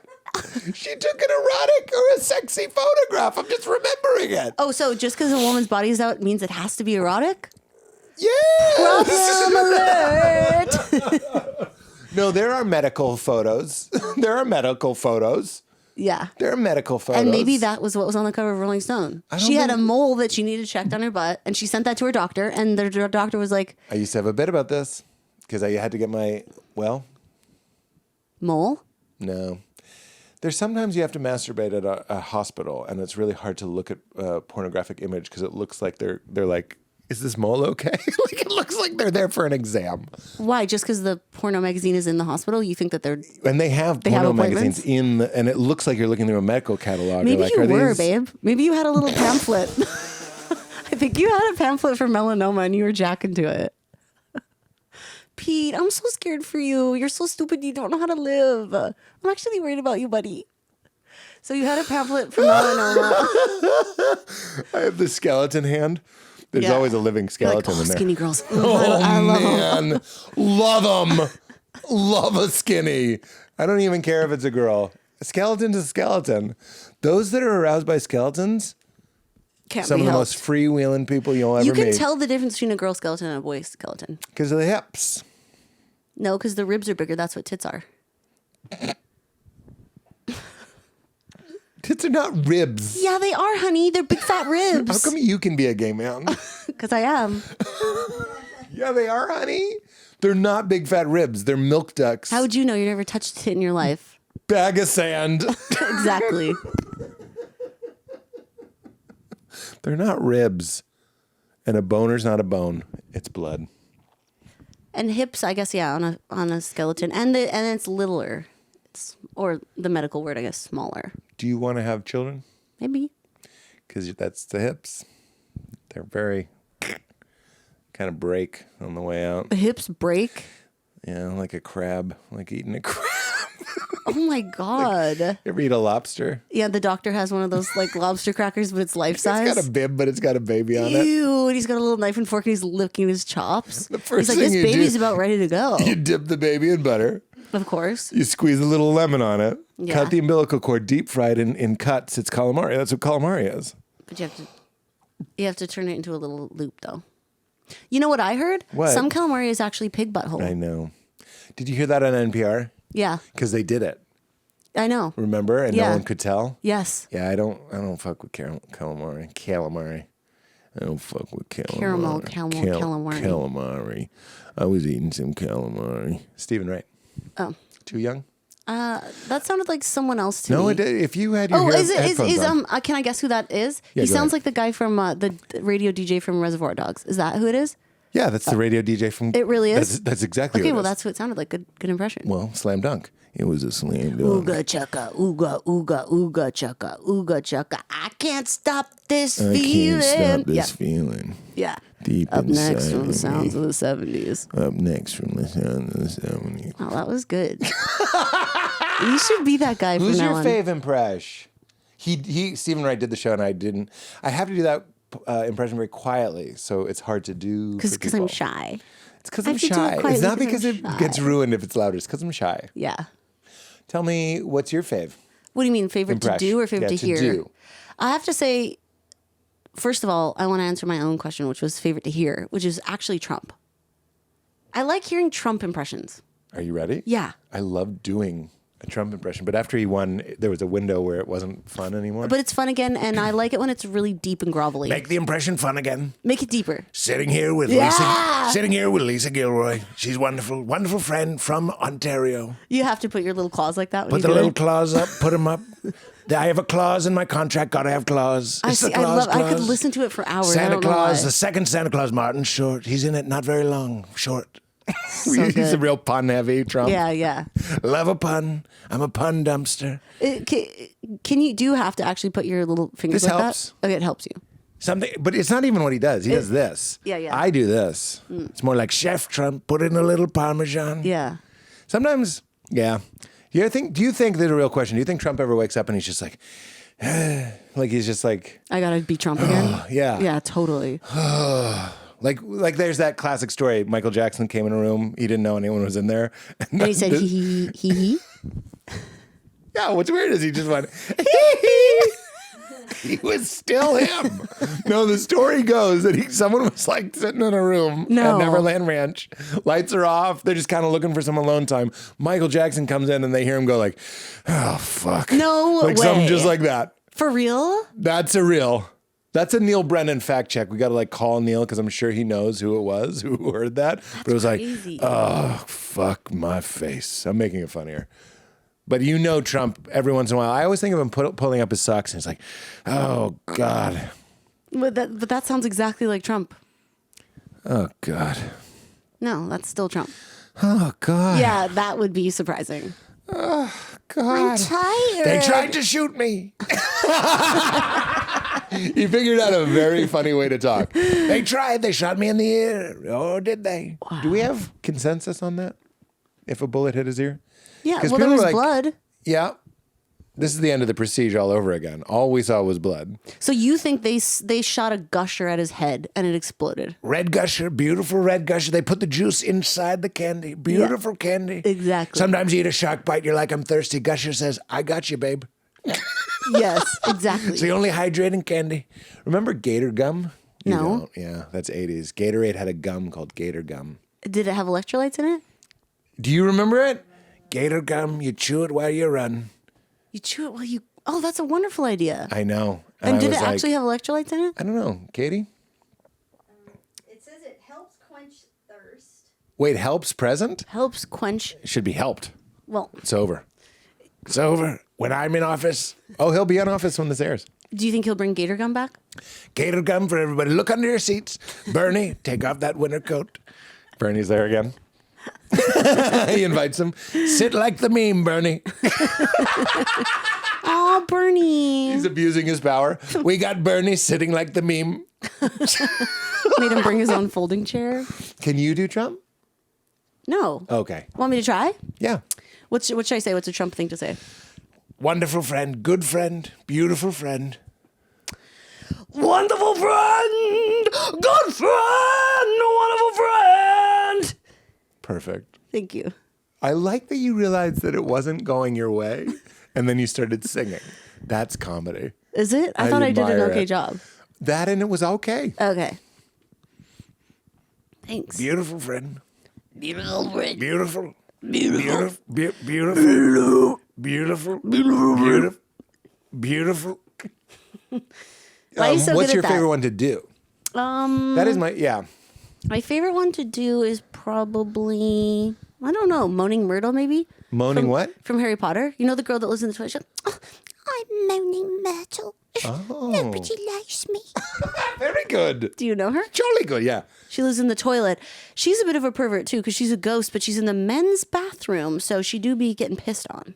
And she likes to look at those buttholes. And she likes penises a lot. Because there's even a part where she's like, "Oh, Harry," what? Like he's like getting into some sort of like hot tub or something, and she's in there, and he's like, "Oh, look away, Myrtle," and she's like, "Oh, I don't want to look away, Harry," like that. Is that real? Yeah. Oh, no. Right? Pervertus septorum. Wouldn't it be wonderful if you were a pervert and you died and you got to be a ghost and you could see anyone naked whenever you want? Yeah, well, that's flight versus invisibility. What's your answer? If I could give you the Invisibility. superpower. Yeah, that's the pervert choice. How would you use For it? respect. I think that's a great choice. Flying. Someone's, Infinite boobs and butts and... okay, but that's not what I was going to use it for. Well, it doesn't mean what I was going to use it for is gross. Uh-oh. You just got... You're in just got- trouble for sex shaming me. Listen. Because I'm a pervert ghost and I can be pleased by what I want to be pleased by. Perfect soundbite. The forward to his book. No, that's when late in life I try to become like a spiritual teacher and people are like, this guy, yeah, I'm a pervert exactly. ghost and I can be turned on by whatever I want to be turned on to by, or the president. But I would like to fly. I think it would be joyous and fun. But you know that if I try it, I'm going to get shot. That's your issue? Yeah, don't you think you'll get shot Well, down? I like the way you're thinking about this because if you fly, it's a looky-loo. You want attention. The fly... No, I'm not flying for attention, but someone's going to see you're gonna me. get attention. See, I would like to be both. If I was invisible and I could fly, I'd be flying all the time. But I can't be just this visible woman flying through the air. I'll get killed. Someone will shoot me. Who's shooting you? Someone. You know someone's going to shoot me. Yeah, but I'm hot for a theory. Like, Okay, I don't know. know. Like, is it the government? Yeah, the government, or if Because I'm they in a wanna different study you, state, right? maybe someone with a gun that doesn't believe in like Satanism or something. Yeah. You're a drone in New Jersey, basically. Exactly. Yeah. Did we figure that out? And you're a drone because you're droning on right now. Well, have a sip of your caffeinated bubbly and Wake the fuck wake up. the fuck up. Okay, but let me ask you this: if you chose invisibility, how would you use it to benefit your career? Great question. I guess how would you use it to benefit your career? The only thing I can think of right now is like if you were in an audition room or something. No, but I don't think that would help. I you wouldn't. could. Oh my God, that's it. No, I You don't think did it is. I don't think it is. No, you No, did 'cause it. you would want- You did no, it. no, You no, I nailed did- it. no, I didn't. Your answer was No, great. I didn't. Here's why your answer was great. But can I jut in here? Sure. Because I actually think it was a brilliant answer. Okay. Every time I've auditioned for something and then I don't get it, and then I watch it, and then I see what another actor did, I go, oh. I could have done that, but I don't have the skill of the interpretation and the take. Oh, so But it you doesn't- want to be invisible, sit in the audition room, Watch watch like other 10 people people- go and hear, and every time they go, thank you, and they leave and they go, oh, he was just like way too hamming it up. They're not getting That's it. They the way. need to play it down to Yes. earth. And then by the time you go, they're like, he's our dream boy. How did he read our minds? Yeah. He read our minds. Okay, but so I was thinking though, it might put you in your head and make you lose all of your Pete Holmes magic. Yeah, it certainly would. Because then they come in and they're like, why is this guy acting like he just heard all of the notes we gave to everyone else? Yeah. Really, they should just tell you. In a good audition, they should just tell you exactly what they're looking for. And sometimes they do. Because you know what would happen to me? I would listen in hoping to get some tidbits, but instead I just hear like, yeah, so we're going to give this to Maud Apatow, right? Yeah, we are. Okay, well, let's just see the next girl anyways. But SAG that says, wouldn't help me. SAG says we have to see how many people? Yeah, exactly. 15? Right. God damn it. Get Lisa Gilroy in here. Yeah. I guess at least that would help my nerves. Then I wouldn't be nervous anymore. And then you could go and give no fucks. Yeah, and then maybe next time they'd Maybe be like, get let's it. call that girl that wasn't Who ever was nervous. that one that gave no fucks? Yeah. But how would you use it centrally? That's a trap. You can't really answer that. Can I put this to you instead? Sure. Would you be interested in walking around the world? No, I think I'd like to fly or take a car. What you did was you answered before I was done. Oh, sorry, I didn't realize there was more to the question. You talk so slow, it's crazy. We're going to freeze the world. Okay. And it can be any day. Okay. You can pick the day. Ooh, this is even Tuesday. better. Yeah, but you can be like Tuesday in 1985. Oh, okay. And we're going to freeze the whole world and you get to go around. It's effortless for you to travel. You can Okay. go through walls and you get to just see what everybody was doing at 3 p.m. on Tuesday in 1985. What's the question? Would you like, is that interesting to you? Here, let me put this to you. You're a bubblegum princess and you have a little dollop of whipped cream on your head and you can fly and everyone in the world belongs to you and you're the mayor. I think What do you think about that? Like, what kind of show is this? It's the stupidest question My ever. 1985 question stands. It's a great question because you get some of your perv stuff because people are going to be boning, but you'd also get like, you know, these people are fighting, these people are robbing a bank, this guy's taking a shit and he's making a really funny face. It would be fun. It's frozen. Okay, yeah, the world is Everybody's frozen. Is that interesting to you? Yes, That's of my course question. it's interesting to me. All right. But how can I use it? I can't take pictures or anything? You want to use everything that we're doing. Basically, I just want to go see what my parents are up to. What if they're boning? What if they're in a lurid 69? Well, do I have to find them? What do you mean? Like, I'd have to find where they lived and look for them in the house, even though everything's Yeah, you'd have to frozen? look for them. What if they're at work? I don't know where they were working. In 1985? Yeah, Yeah, you'd have to find them. That would be a big day for you. it would be a huge day. You'd be like, Dad! That would be huge. Dude, can you imagine how much you'd cry? You'd cry so much. You'd just bawl like a baby. You'd cry so much. You'd see, it would be like living in a photograph. Now you're playing it. You It'd be know- like an old man like falling on the stairs. I'm not trying to be funny. It's kind of funny though. Because he's frozen. So you'd see him and you can't help him. You can't help them. You can't help him. What would be the weirdest thing to see? Definitely a bullet flying at somebody. That would Or be- you know what you might see? Yeah. I mean, if you froze the whole world, you will see this. Somebody stealing something. Yeah, And they're yeah. like like their hands Yeah. on someone's wallet in the back of their jeans, like That's yoink. funny. That's the better answer. Bullet was too dark. I was going for just like crime in process. Theft yeah. is better. Or a child putting a pornographic magazine up their shirt. Everything would just look like a little joke. Like it looked like a little joke vignette. That's what I mean. So much of life is just trying to find an excuse to look at the present moment as if it's like a painting. And that would be the ultimate way of being like, oh my God. Right. Right? You know, LACMA had this exhibit where they used to have this old camera that could take pictures in like 3D or whatever. Oh. And not a lot of people had it, but they had this exhibit where you could look at the pictures and they're not framed. You have to look at them through like, almost looks like what's this? Microscope. What's it? What's this? Yeah. You're looking through it like what's this? what's this? A microscope?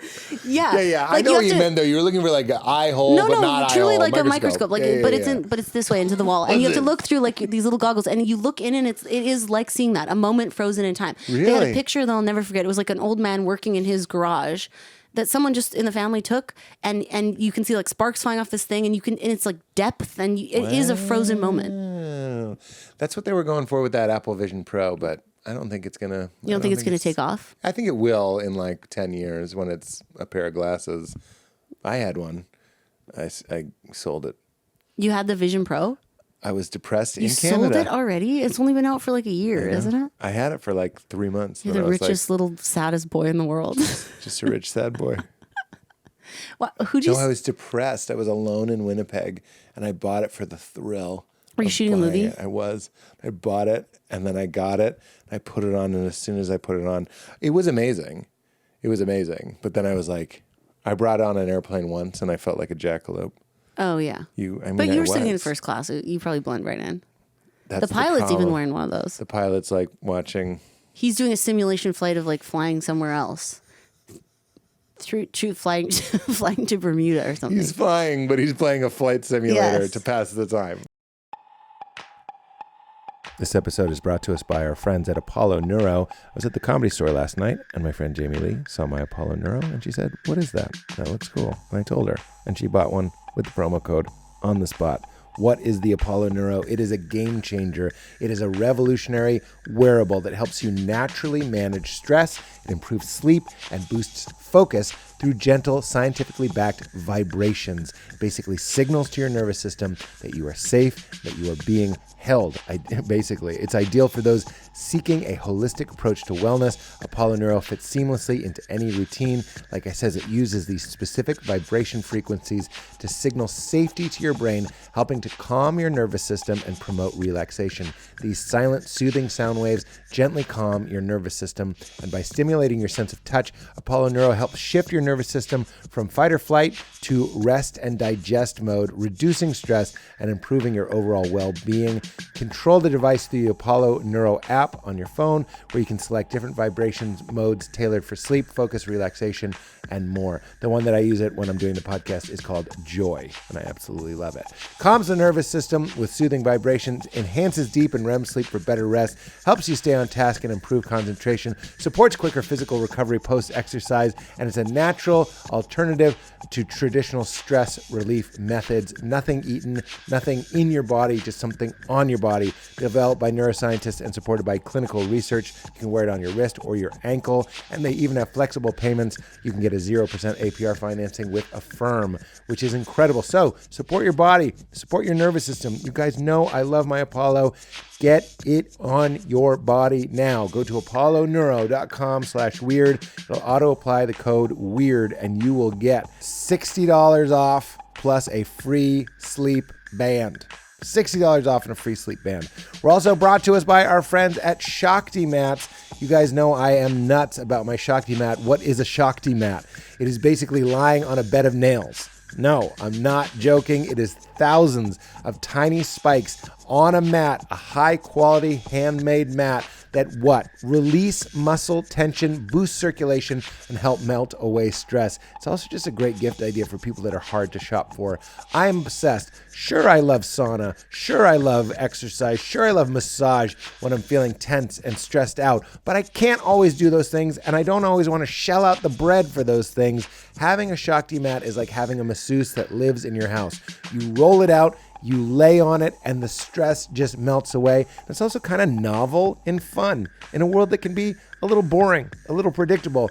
Roll out a mat of spikes and lay on it.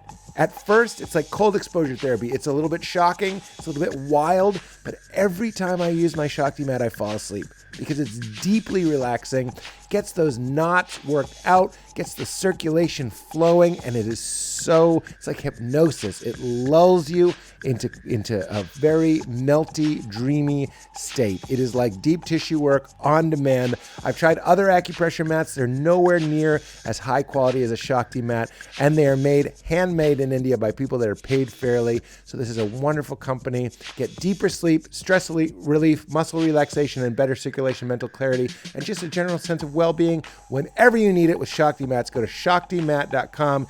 Use code WEIRD25 for 25% off. That's shaktimat.com and use code WEIRD25. All right, back to the show. Do you believe in the Bermuda Triangle? Do you think it has magic properties? I mean, there's a lot of pickles getting nickeled over there. Do you think it's real? Do you? Probably. Ever see a ghost? No, but I heard a ghost. That counts. Did you ever see a ghost? Don't ask me. Why? Because when people do that, I tell the story that people have heard before. Okay, don't tell it. No, I want to. Are you a Christian? No. You used to be. Yeah. I know you did. When did you stop? Did you? Yeah, that's why I knew. Because for a while I was like, oh, being a Christian isn't lame. Pete Holmes is a Christian. Yeah. Well, I love Jesus. Sorry. Is that Still? awkward? Well, yeah, but I mean, Christians will not claim me. I think Jesus realized the same thing that other realized beings realize. Wait, what? How can you say this? You love Jesus, but you're not a Christian. I know. How can that be? Well, because I'll do it real fast. That's actually crazy. That's like me being like, I hate black people, but I'm not racist. Well, Jesus doesn't preach redemption or what is it called? Atonement theory. Atonement theory comes much later. So Atonement starring Keira Knightley and look, if you're going to ask a serious theological question. Sorry, well, can't I pepper in a little fun? Can't I? Drop the mic on it. Of course you can. I don't like atonement theory. I don't like what we did with Jesus, which is atonement theory, which is the idea that he died for your sins. That's like the classic. So you've made up your own little wonky, I didn't Billy make it up. bonky world. Jesus is preaching it. So he's explaining. Jesus is saying, I never died. What? Oh, I thought that's what you're saying. No, he died. Oh, but you think it's not to atone for our sins. You think he just died, Yeah. regular style. Jesus says, the things that I do, you'll do far greater things than these. He says, the kingdom of heaven is in you. It doesn't arrive by expectation. It's already here. These So are do you believe he was the son of God, or you just believe? Yes, Jesus Christ is the only son of God, and so am I, and so are you. I forget who said that, but that's the message. I never heard that before. Well, Jesus is the only son, and so am I, and so it's are a you. paradox, yeah. Now we're riffing. We're still talking how we've been talking the whole time, but we're talking like heavy theology. But is which that very okay? funny. Oh, of course. When he says I and the Father are one, I think he means the same I that is you, because there's only one I. There's only one awareness. And it's Dude, not I'm personal. glad you stopped smoking weed. I mean, I can barely handle your sober brain. right? Can you imagine me on ketamine? No, I I'm really a lot can't. of fun, actually. You are? Oh, yeah, because I got a big old body, so if you give me like a tranquilizer, You really throw it around? oh, man. Funny way to take that. I just think like I'm fun if you can like get me to loosen up this big honking bod. You know what I mean? It's heavy. So if you give me something that makes me not have a body, like I get very funny. But you're like so loosened up right now. I mean, look at you. Yeah, You're draped I mean, over this listen, couch like a draped. fur blanket. Like a towel on a treadmill. Yeah. Cheers it. Sometimes a riff deserves a cheers. Anyway, I'm just saying this whole idea that Jesus needed to be tortured and murdered to change God's mind about us. I think that's wide of the mark. So he just got tortured and murdered by accident. Well, he got tortured and murdered. Bad luck. Well, like the socio-political implications to sound fancy of why Jesus was murdered is kind of like asking why the Civil War happened. We could Why the say Civil War slavery. happened? We could say slavery and end the conversation, or we could say Bad Jesus luck. was blasphemous and end it. There are other things going on for sure, and I'm not an expert in any of this, but I don't like the idea. So Richard Rohr, one serious note. That my Franciscan father, who I love very dearly, he said, Jesus didn't die to change God's mind about us. Jesus died to change our mind about God. So he died to show us, if you know who you really are, death isn't a big deal. You can even crucify me, you can torture me, but if you have a sense of what you are, which is a piece of eternity, you can't really hurt me. That's the message. He's changing our mind about God. And that God is involved in our suffering, and that God is involved in the dirt and the grit. It's not like, where was God when this horrible thing happened? It's like, yeah, that's the whole thing. This whole thing is God godding itself. Whoa. Yeah, dude. Now you want to do some ketamine? Dude, that's crazy, man. So it's not separate. But why do you think it's so serious? Which part? This part, what are you talking about? Oh, I just said my Richard Rohr quote was like bit free. That's all I meant. I was just like, I'm now since earnestly quoting a Franciscan. Does it help you in your comedy to, like, what's your big takeaway? Like, when you live your life and you do your stuff, what do you think of? Like, what's your, like, mantra? That's a great question. Before I go on stage, I borrowed one from Mike Birbiglia. I go, I bring magic from the heavens and I bring stories from the earth. That's a good one. I like that a lot. You don't like That makes you feel chill? Oh, yeah. It gives you a sense of purpose. And you're only entertaining yourself. It's all Right. just us. Right. It's all just us. So if I can make us less afraid and more alive and more connected, more joyful, that's way better than me scoring and winning. That's what I mean. When I go on stage, I'm really trying to go like, it's just God's dream. Let's have a good dream. Okay, so that's more like what I meant. Like, What do you mean? Just God's dream. Like, Oh, if that's summarize what the whole fuels thing? you. Yeah. Yeah, you could say this is all God's dream, or this is the dream of the only awareness there is. Let's make it a good one. That's a good mantra. And you're allowed to say fuck as much as you want. Yeah. Love God and do what you want. Love God, and you see, now you're suddenly filled with them. Yeah, I know. You Little got to get me quotes. going. You got to prime me. But that's, I always get that wrong. I think that's St. Augustine. He said, love God and do what you will. Yeah, because if you love God, chances are I'm not going to steal from you, and I'm not going to hit you, and I'm not going to hate you. And You've hit me. You've tried to hit me about I 14 have. times in this podcast. My darling, my darling. But what do you believe? Everybody knows what I believe. It's a snooze. Oh, it's a snooze? I don't think didn't it's a know- snooze. I love it. It brings me to life. I love talking about it constantly. I'm but I'd love to happy hear for you what that you still believe in that. But all I'm saying that I believe in is that you are having the experience right now of being, right? Like Yes. you are, right? Like you would say, I am. I am the great I am. Well, you are. And then thought superimposes the idea that you have an I am and I have an I am. But Rupert Spira would say in the same way that there's a space in this room and then there's a space in your kitchen. There's a seeming difference, but it's the same space. It's the same emptiness. It's in the Tao Te Ching too. We like the vase, but it's the empty space inside that gives it Meaning. It makes it a vase. Yeah, exactly. So we forget the empty space in the same way that we forget awareness. You got me really explaining it now. Do you go to church or do they not allow your ass over there? My cute answer is you're never supposed to leave church. Church is a state of reverence or presence. Dude, Pete, you could start a cult. Have you thought about it? Have you thought about it? Think of how quickly you snapped into this. I know. I love it. It's so crazy. much. Is this your whole vehicle is just to do comedy and get known so that one day if when people are around you're like, hey, come here, listen to this? Well, I do think it's weird. No, I don't think it's weird. I think different strokes for different folks for sure. But since I was a kid, have been like, what is going on here? And I'm obsessed with not knowing, but participating. Is this why you made it weird? You always make it weird? This is one of the ways I make it weird, yeah. Oh, interesting. Yeah. It is definitely getting weird. But I have been trying to get you to talk because then it would be less weird, because then it would be your beliefs, and then you don't feel weird about your own beliefs. Oh, well, I don't feel weird about my beliefs. I think I used to be a Christian, and I'm not anymore. Yeah. I thought that it was, I mean... And what did that mean, being a Christian, believing that Jesus died for your sins, and because you believe, and you said, and believing that Jesus was the Son of God. And now I feel as if I've been tricked and manipulated by the church. Yes. In what way? I just think the Bible feels like it was written by some guys to control everyone. That's what it feels like to me. Sure. Now I'm kind of like, love God and do what you want, but just the do what you want part. Right. Yeah, you could ask. I just got too sad about it. Like, I think I can't, it's not redeemable to me anymore. Even this, like, is nice to hear what parts you're like picking and choosing. Yeah. That work. But I think I have fully thrown the baby out with the bathwater. Baby Jesus. I've thrown baby Jesus out with the. And that's, I have, you don't need me to say this, but I have no agenda for you to like claim it. I get really invigorated when I go, because I walked away from my Christianity as well. And then I went into like psychedelics and Ram Dass, and then I found the Tao Te Ching, and then I found all these other things. And then I found Rupert Spira and non-duality. And then I get a real... Psychedelics started all this? Oh, yeah. And then I get a real That makes kick sense. out of going back. It does. Because psychedelics don't just show you, a clown doing a backflip in a rainbow waterfall. Uh-huh. It shows you that with which you are seeing. Does that make sense? It manipulates awareness. How often do you do that? Not often at all. I haven't done a proper dose of mushrooms in years. Oh, mushrooms. Yeah. In years. Yeah. So just one time fucked you up this bad? No. I've done it a dozen times probably. Oh, what was the amount you hit that made you believe all this? The amount of mushrooms? Yeah, so I can warn myself before I get to it. It's so funny. But neither of us need, now you do have me trying to like win you over. Well, I know that's there's a fine. little baptism tank out there that you were It's like, gonna be you were fine. joking You're about gonna pushing love me it. in on the way You're out. gonna love it. You just think of it as a cleansing. Yeah, it's of your clearly a wickedness. baptismal tank, but it's labeled hot tub with just a piece of printer paper. But with holy water.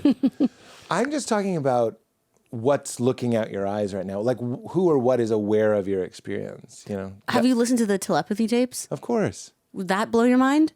Well, that's very in line with my beliefs. Yeah, exactly. Well, that just made me think of it when you If said, people who's are- looking out your eyes? Exactly. When they share consciousness. So these are people that have recognized that there's a space in a room, but the space in this room and the space in my house is the same space. So I'm going to go into your space and you're going to come into mine. It explains a lot of phenomena, maybe not the Bermuda Triangle. Maybe perfectly explains Maybe. It might.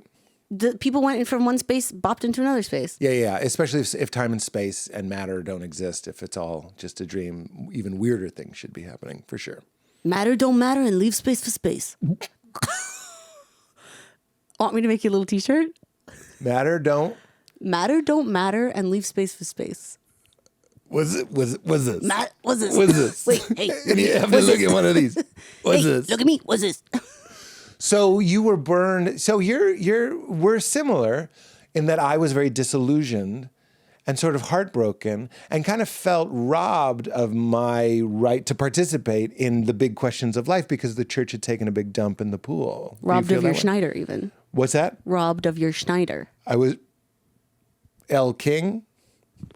I just say the reference. Well, I we could couldn't say work we it in. could say like El King of Prince of Peace, like Oh, El King of Kings. yes, El King of Kings Shit. and Lord of Lords. It was right there. Glory, hallelujah. Have you ever, you don't need to do psychedelic. Well, that's what I was trying to say is you are having the most insane experience a person can have right now, which Sitting is across from you? no, is the awareness of being aware, like thinking about your own awareness, trying to, I don't know, dip into the sense of being. It's what happens when you're looking at a sunset or in the middle of a hike or making love or whatever. People lose themselves. So really, I almost don't have to do drugs because you've done so much done that enough for talking you. to you makes me feel like I'm on them. It Have kind you of done does.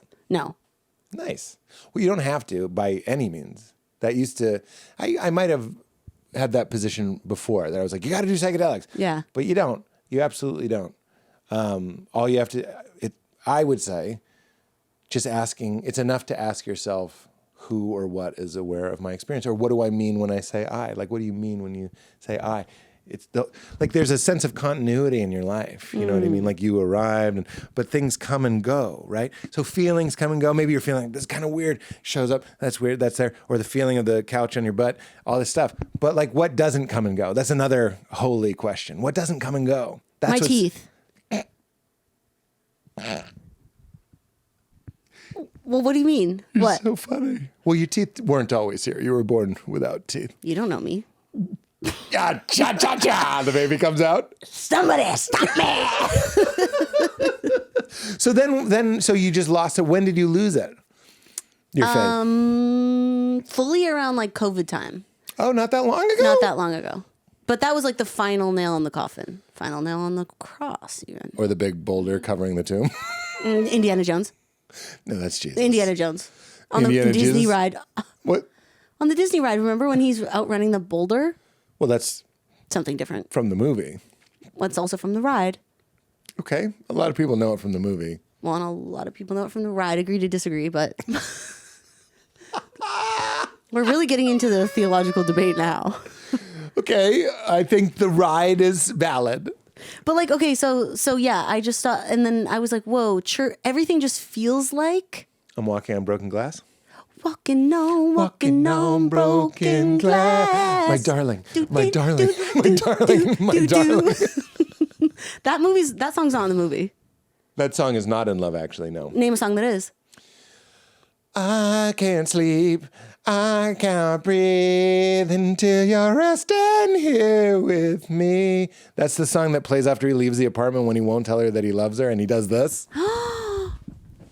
Oh. You know what I'm talking about?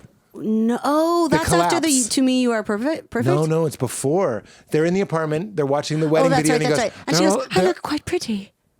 Right? They're all of me They're all of me. for very creepy reasons. I look quite pretty. Oh, you can have a wank to these. It's all implied in his weird sweater. Right. Oh, right. Then he leaves and he does the collapse. Right. That And guy, that's what that plays. that guy acts the shit out of that scene. Oh my God. Well, he's the zombie sheriff himself. I know. But before he was, By the way, Keira He was- Knightley was like 16 in that movie. I know. I just found this out too. You know 16. what other song is in it? I think is Rose and Flows of Angels. Yes, that's in Hair. there. But you've made my life foolish. Guacamole. I've been. Remember when Alan Rickman says guacamole?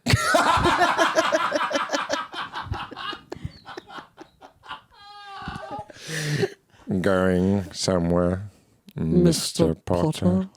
Going somewhere. our new celebrity. Our new celebrity by the hammer of Thor. Thor. No, have you seen Galaxy Quest? No. You gotta- Galaxy Quest, yes, I have. Gotta watch it. Garfunkel the Narfok or whatever. Narfunkel the Garfok? Garfunkel the... Yeah, and their concert in Central Park. It's a classic. You know what I'm talking about in Galaxy Quest? When they go, it's your turn. You have to Garfunkel the Narthok. Something like that. It's not those words, but I'm not on a quote level with it, but I do love that movie. you brought it up. I did. Okay. Fucker. Good to know. Moving forward, don't bring it up unless you're ready to drop some serious references. Fine. I bet you got a lot of Bible quotes. I don't know that many Bible. Do you believe in the Bible? It's not really important to me. What's your Bible? Don't bring it back to that. That's where you want to go? No, I just want to know, like, what's your favorite book? Being Aware of Being Aware by Rupert Spira. Oh. Yeah, it's very short too. Oh. I give you one. Read it. I actually wouldn't recommend you start there. Meaning, not that it's like. I love that you're like, it's very short for a stupid little woman like you. A stupid lady like you. You might want like an illustrated children's Bible. Yeah. You know, like Precious Moments or something. the Ark. Yeah. You The know, Ark. the classics. Yeah. Actually, you could. Do you start with believe in that. hell? No. Okay, that's a relief. Because I think I'll just start believing what you believe. Do you believe in heaven? No, not in. What that happens after way. you die? It's a great question. Pitch black or pitch perfect? Wow. Usually, I ask people what happens when you die. Was that part of the show? Yeah. Oh, What do you think? nothingness. But in a wonderful way. Aware nothingness, you mean? Like, ooh. Like the piece of the grave? Like taking off a tight shoe? Yeah. Yeah.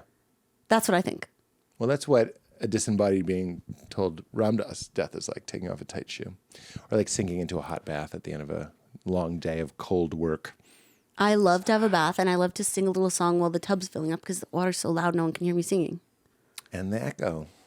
Yeah. But when the water's really going, there's not really a lot of echo. It's just like singing into the sound of the tub. Yeah, I like And that. the voice gets lost and it's wonderful. Are you shy about your singing voice? Yeah, I don't think I'm very good. I don't know. Let me try. Ha, ha, ha, ha. Was that good?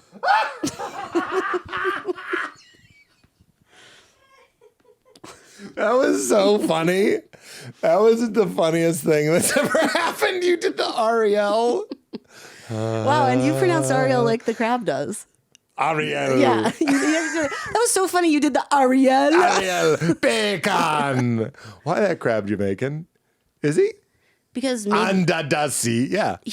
no one else is. Live maybe more in a tropical environment. Isn't it a regional? They're all from the same area? I don't really know where crabs come from. You would know. You have them all over your crotch, right? When you do that, But I don't you're holding remember. in the truth. Is that what you're doing? I don't have crabs. You fill your mouth with air as if like a secret is about to explode, and Dizzy you're like, "Keep Gillespie. it down, keep it down." It's I don't know when that started, but it feels so good. It's like the laugh. It's like edging a laugh. It's like I could just let the But laugh then you just out. swallow it; it'll make you sick, and Why then don't- you're gonna yak all over your Yeah, bed. like bubble gum. Yeah, yak. Nice done. You know what that reminded me of? People are talking my people. Can you sing in your most sincere voice? I just did. I did Ariel. That was your most sincere voice? I mean, probably It was a little bit. It was like 1% bit. Can you do people are talking about people in your most sincere voice? No bit free. I will also try. Okay. Val made up this game. And you have to sing this part of it. We don't always do this song, but I think this is a good choice. Because you know what? Here's what's going to be hard for me. gonna be so I know when hard. Britney Spears sang this. She was a little girl. Oh yeah. I think she did this at like a Mickey Mouse Club or something.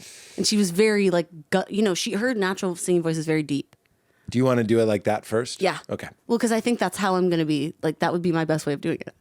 But okay, Like go to ahead. get like put like a people are talking about people. But that's a very affected But that's voice. pretty good. Nobody's saying it's not good. But I think even singers themselves are protecting us from the vulnerability of just people are Oh, it was like being naked for a second. I hated it. You think singers are protecting us from I don't think so. Yeah. No, I think I think they are giving their pure vulnerability, and that's what we love to hear. Disagree. They're all doing a voice. Well, Britney is. They're all doing it. There's not one singer that You think sings. Bob Dylan could sing a different way than how he sings? Yes. Okay, give me your people are talking. Mine? Yeah. I just did it. No, but I didn't get all of it though. I'm gonna do. This is like what I'm saying is it's zero. Like it's an amp. All the effects are set to zero. Okay. So an You're effect would taking be off the reverb that you naturally would have. yeah. Where you'd be like people are talking. That's a lot of effects. We're talking people are talking. That's so vulnerable. It really is. It really is. People are talking. Oh, talking about people. It hurts my feelings. nice. This is involuntary. That's not a bit. I'm like freaking out. You're Stuart from Mad TV. But they keep saying that, but I put a little I think you twang on did. it. You did. Saying. We laugh. It's too high. I don't know any more words than Laugh that. Just a little Oh. too loud. A little too. Saying just a little too. Okay, now I'm going to turn it down. No, no, that's more. Just a little too high. Maybe it's sin. Something we don't, darling. Let's get on. Pete. Oh my God, are you okay? Your face turned bright red. buddy, hey. Where was I? Whoa. Oh my God. I think Katie was just about to start rolling on the cameras. Are you good to do the podcast? If Did you you're use not, the I can. bathroom? It's the one with yeah, the I just used it. Do you want to? We frosted could do this glass? another day. I look at the clock and it is 4 o'clock. Can you that would be imagine? freaky deaky. Freaky deaky. Dude. Okay, have you ever not? Wait, when did you hear a ghost? When I was coming up the stairs once, I was like 19, maybe 17. Keira Knightley. Nightly coming up the stairs, Kira. I'm coming up the stairs nightly like Kira. Yeah, exactly. Nice. Lee. Done. Nightly. I'm going Somewhere. to Mr. bust Knightley. a freestyle. Okay. Rickman. Well, that. Can you turn up my snare? Go ahead. When did you hear this ghost?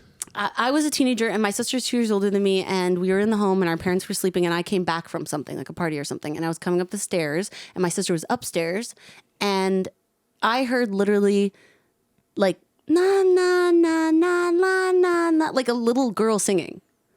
And I came up to the top of the stairs, my sister came around the corner. At the same time, we both were like, "Why the fuck are you singing? Shut up." Like that, because we knew our parents were sleeping. And then we looked at each other, and then she grabbed me and pulled me into the bathroom, and we slammed the door, and we both were like holding each other's shoulders, like, what was that? That's the only time I ever think I heard a ghost. That's great. Any Oh, was that not good enough? I loved it.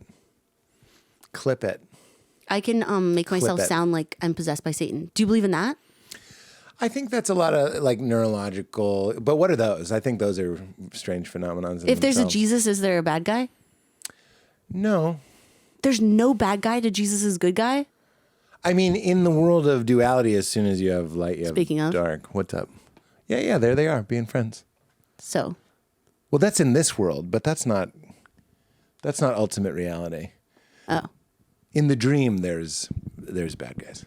So you don't think there's a Satan? No. Beelzebub? Yeah. I knew it. I knew you were a Beelzebub lover. Gotta give Bub his buzz. Yeah.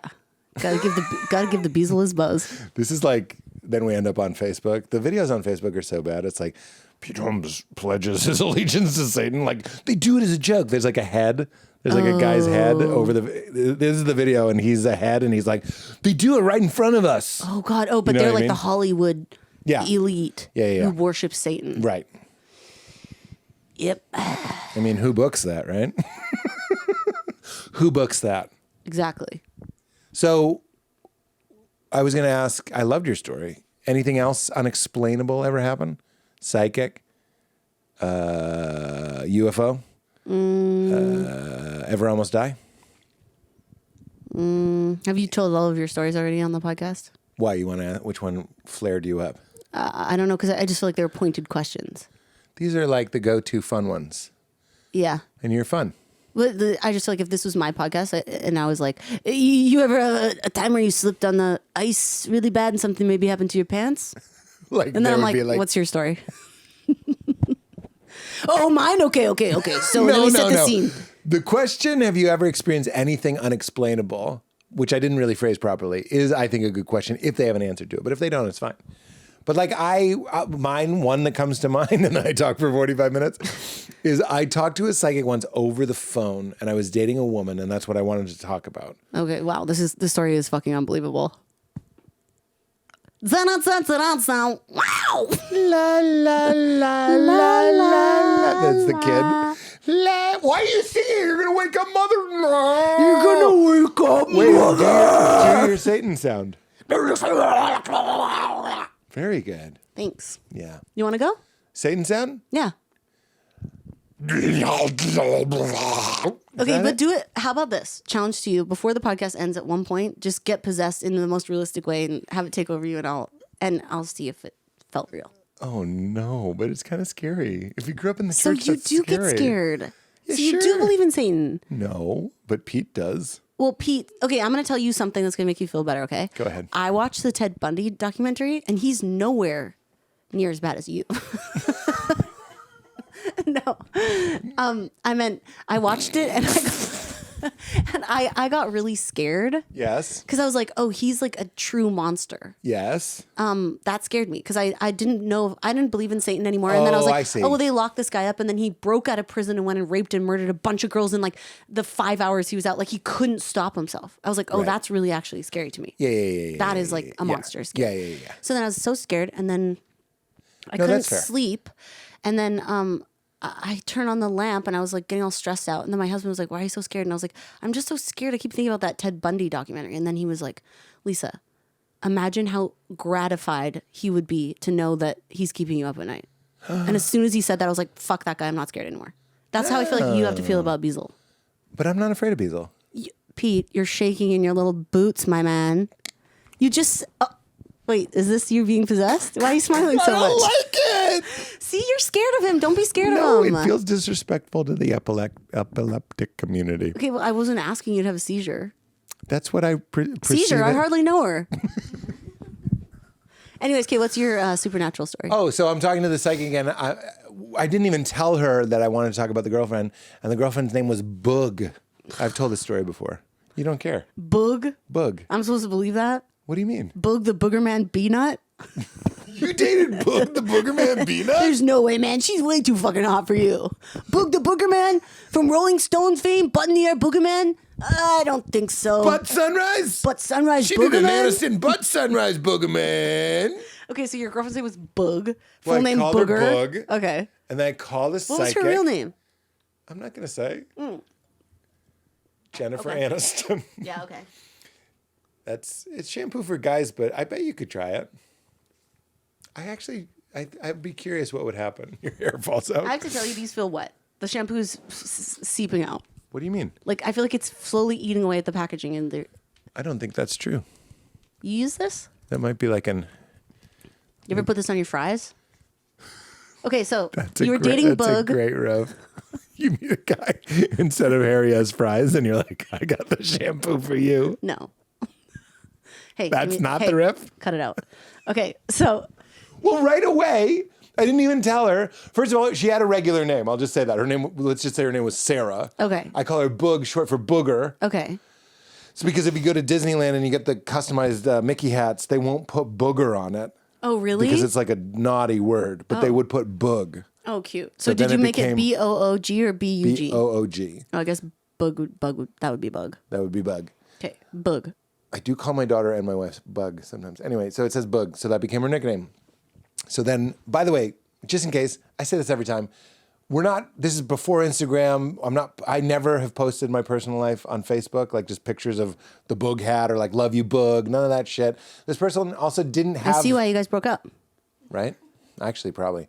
But this person also didn't, the psychic didn't have like my name and my info. I got their number and they were told I was going to call them. I called them. So it was like very cold. Okay. She goes, who's Boog? That was her first question. And I'm like, what the fuck is happening? So that's the spirit in which I asked that question. That's very telepathy interesting. tapes. Yeah, it is. Very telepathy tapes. So, but what do you think? Did she tell you anything like important, or was it just the fact that she knew that you had a bug? She did. That relationship was at a crossroads, and she was very much like, you know what you have to do. And it was sad. I knew it had to end. And she talked about somebody who had passed. This is not really my cup of tea, but knowing that my uncle had just passed and he was like looking out for me. Actually, I don't know if it was my uncle, but it was somebody who was looking out for me. It doesn't matter. It emboldened me to do the right thing, which I think was to end the relationship. Don't you think everyone could use a phone call that was like, you know what to do? I do. Yeah. I do. Like you could just text any number. I go, hey, you know what to do. Wait a minute. You could guess a phone number. Should I do it? 707. And just text you know what to do. Okay. Oh my God. This is history in the making. But I want to make sure it's a real number. How do you know if, like what's going to be a real number? It'll turn blue. Okay. Yeah. Give me yeah. a number. But Well, don't. let's do 707. Oh, I already did 310. No, 310. I like that. Okay. 310 Okay. 707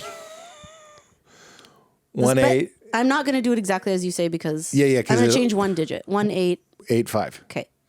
Yes. Did it turn blue? It's green. Let's try again. They might have an Android. Then do we want to talk to them? Okay. 310. What we need to do is like a number that's close to a number we have. You know what I mean? Yeah. Okay, I'm doing my number off one digit. That'll be the way to do it.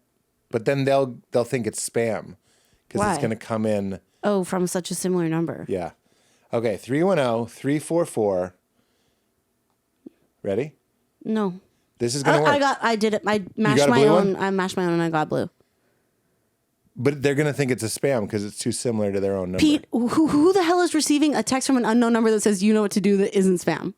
No one's gonna think it's not. But if I get a text from my phone number, but it's one digit different and it says you know what to do, this is 4 digits different from my phone number. the last 4? Yeah. I'd rather, okay. Text you know what to do.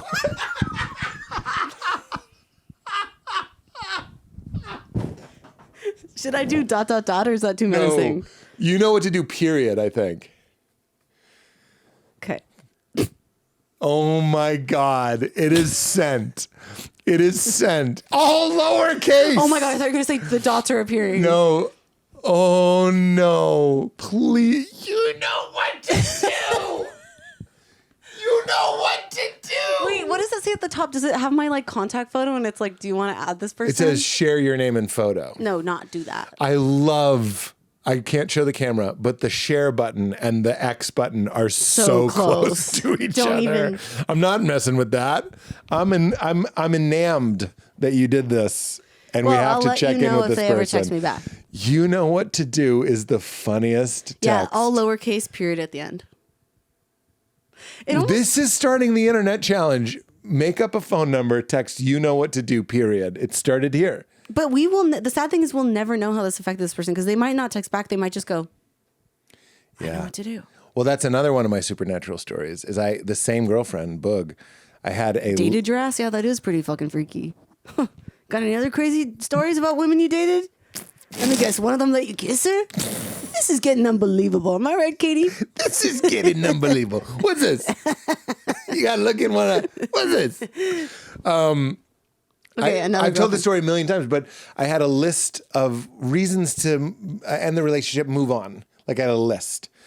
And I was like, because I was so scared. I thought like breaking up with somebody was the meanest thing you could do. I had never really done it. I'd done it one other time in my life. So, and I really cared about this person and I loved them. I just didn't think it was right.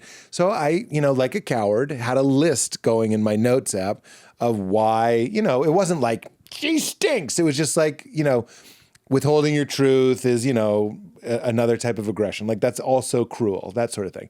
So I think I had like 25 things on this list. Go to therapy. I'm talking to my therapist. This is Dr. Gary Penn at the time. And he's like, you don't need a list. He's like, what are you doing? Like, if you want to end something, just go ahead and end it. And if it's a mistake, you can beg and plead for it back. But I don't think it's going to be a mistake. We've talked about it a lot. I think you're okay. You don't need a list. And this was right after I talked to that psychic, and they were like, somebody on the other side is looking out for you. I'm driving away from therapy. I think of another reason why the relationship isn't right. I go to open the notes app on my phone. My phone crashes. It goes black. Then the Apple logo, it reboots. Everything's normal, except that one note is deleted. Cheers it. Ooh, that gave me goosebumps. Starring David, what's his name? R.L. Stein. Yeah, but the Ross from he's in the new Goosebumps. David Schwimmer's in the new Goosebumps, and he never had a moonrise on the Rolling Stone. I thought you were gonna say you went to add it to the list and your phone crashed, and then the Apple logo came up, and you were like, apples. That's right, apples, as in the Apple market where we met, where we went to get an apple. But the other guy who worked there was my dad. Like I thought it was gonna be one of those like Usual Suspects thing. Oh, Kaiser Permanente. Kaiser Permanente. So anything like that? I wish this person would text me back. I don't think they're ever going to. Would you? I wouldn't. Oh, absolutely not. No. That person might be having a hard time with that. But I hope it impacted them. And you know what? I'm going to set a reminder that in a week to just be like, did that impact you at all? I'll send a follow-up text. Yeah, you could like, be like this if that impacted you at all. press 1 to unsubscribe, press 2 to unsubscribe, but that was a nice text to receive that changed your life. Yeah. Well, Dane Cook, who came up earlier, had a great bit where he's like, a game I like to play is at the airport, find someone who's reading a newspaper or something and go stand in front of them so they can't see you, but they can feel you. And then when they lower their newspaper, go, don't get on the plane. Oh my God. I think it's funny. It's wicked, but it's funny. Wickedly talented. It's wickedly talented. Nothing like that? No supernaturals?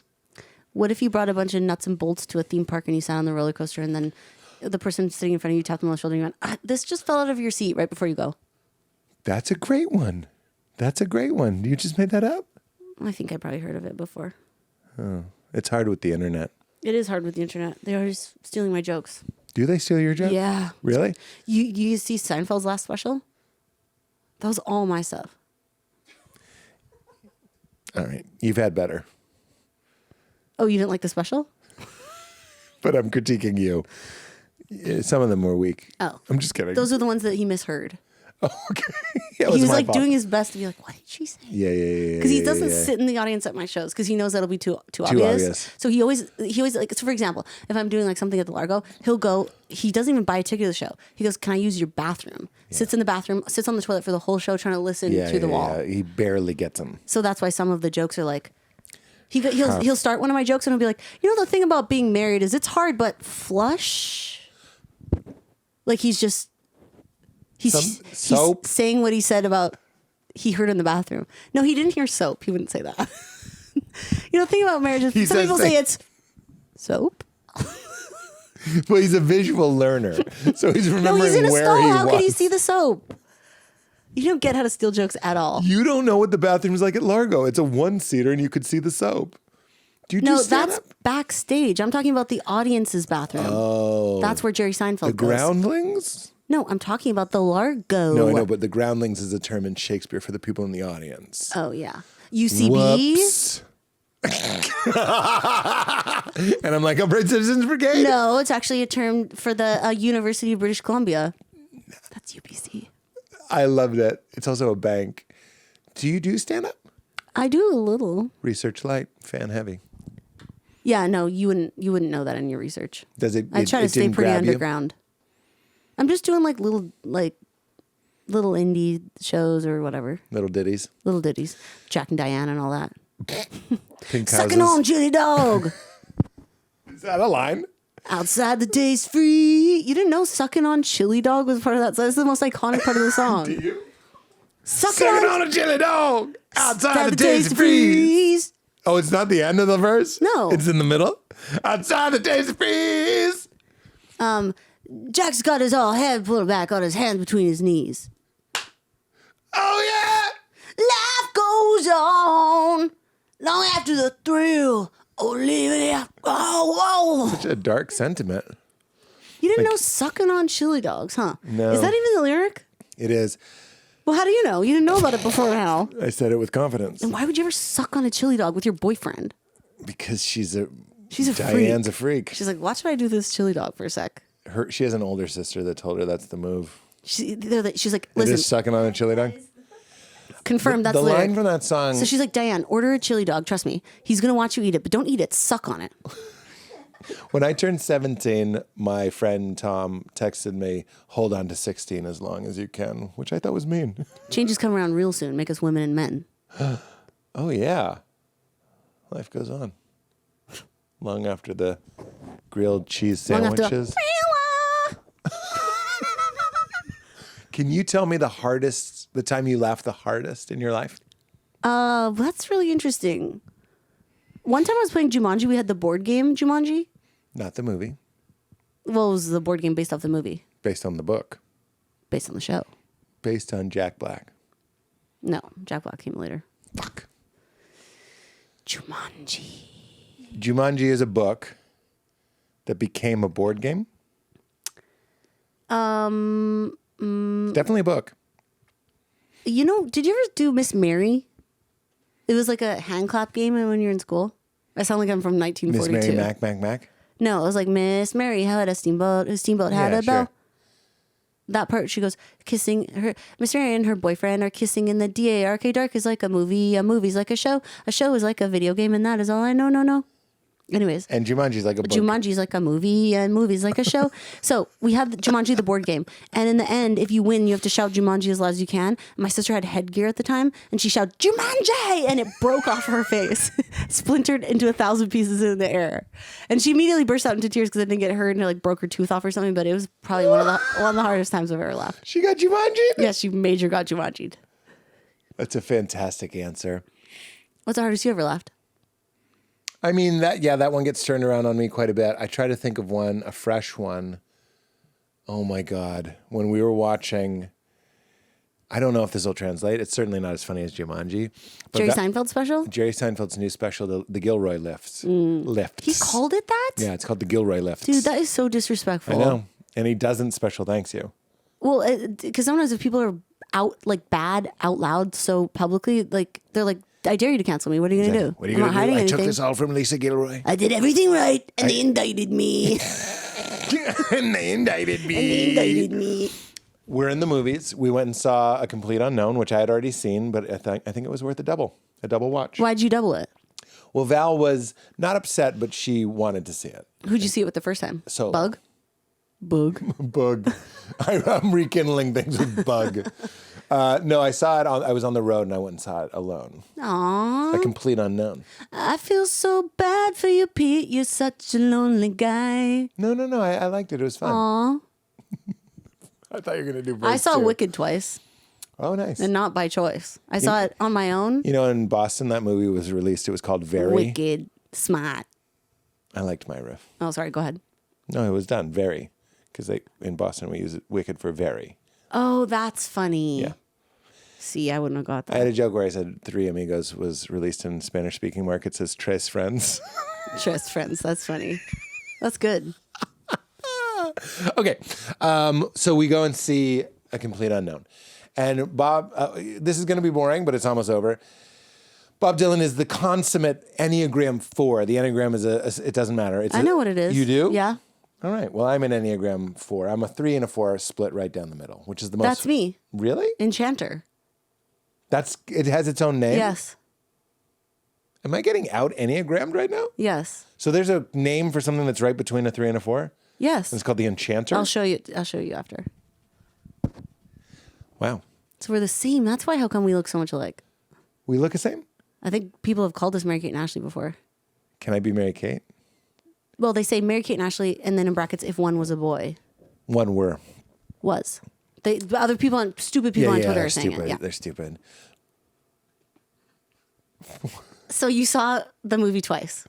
Yes. So Bob Dylan, as you know, Enneagram, he's an individualist, the 4. Of course. So nonconformist. Just a nonconformist. Nothing he does can be normal. He says it in the movie. He's like, you got to be a freak. He wants to be a freak. He goes, I'm an Enneagram 4. He says that at one point. My Franciscan father, Richard Rowe, says I'm a 4. And he writes that down on his yellow pad. But he gets a black eye in the movie. It's not a spoiler. Somebody punches him. It's not a big deal. And he asks a woman to give him a towel. And he goes, can I just get a towel for this? Like for the black eye? And I lean over to Val and I go, heaven for an Enneagram 4, which it is because they love their pain. Oh. They love being like, can I get a towel? And he takes his glasses off and he's like, for this. He loves it. Oh. And as a 4, I recognize that. And she says, and I had cut myself. Can you still see it? I cut myself shaving. So I had a huge Band-Aid on my neck. And she goes, says the guy with the Band-Aid on his neck. And we laughed so loud. We were like disruptively laughing for like 5 full minutes because I think I recognize myself, but then I'm like, what an idiot. And I have this big floppy Band-Aid on my neck. So you love when you're hurt so that everyone will be nice to you? No, I wouldn't go, I don't know. First of all, you'd need to ask Val, but like, I do enjoy my own pain. I like my own bad moods. I like my own low moods. I like all of it. So when you were a kid, did you like cry while you looked in the mirror? Yeah, I did that for sure. I definitely cried when I looked in the mirror. You did too? I think so, yeah. Yeah. And another Dane Cook reference, he talks about having a mantra to get you to cry more.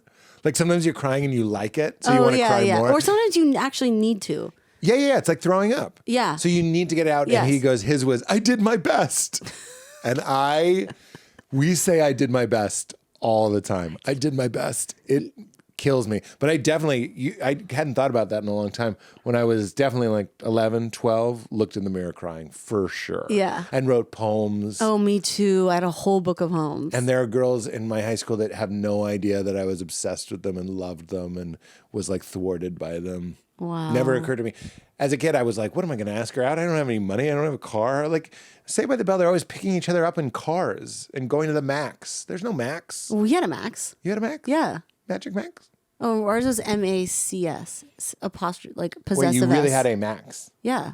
Is that what it is? No, but I love that you actually had a Max. Yeah, we So did. you had a place you could go for dates To in suck high on school? chili dogs, yeah. Sucking on chili dogs, got his hand between his knees. Got his head Did you start dating in high school? between knees. Yeah.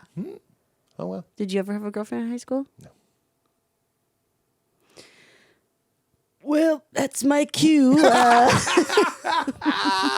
had a date to the senior prom. And I At a senior's home? What's that? At a senior's It wasn't the senior prom. It was the seniors prom. yes. So my school was having the senior prom. I went to the nursing Yes, home I know. and danced with a woman in a wheelchair. Yes. But let me tell you, Lady on wheels is dancing with me. cheek to knees. Cheek to knees. Cheek to knees because I'm standing up. Oh, so you're that short? No, I'm not tall. Oh, So her she's in a cheek to your jail- knees. I was thinking you were. Cheek to knees. Oh, you want knees to cheek. Well, I thought it was your cheek on her knees. Like you were only, There's 2'3". nobody here. Sorry. Yeah. Several have died. Yeah. I'm sad. Cloth. Yeah. Do you want to die in a nursing home? No. Hospital? I'd Do you want to love see to it coming? I'd love to be euthanized. Really? Yes. What? Like, all right, Lisa, goodbye. What's that? The big dial? Oh, that's the crank.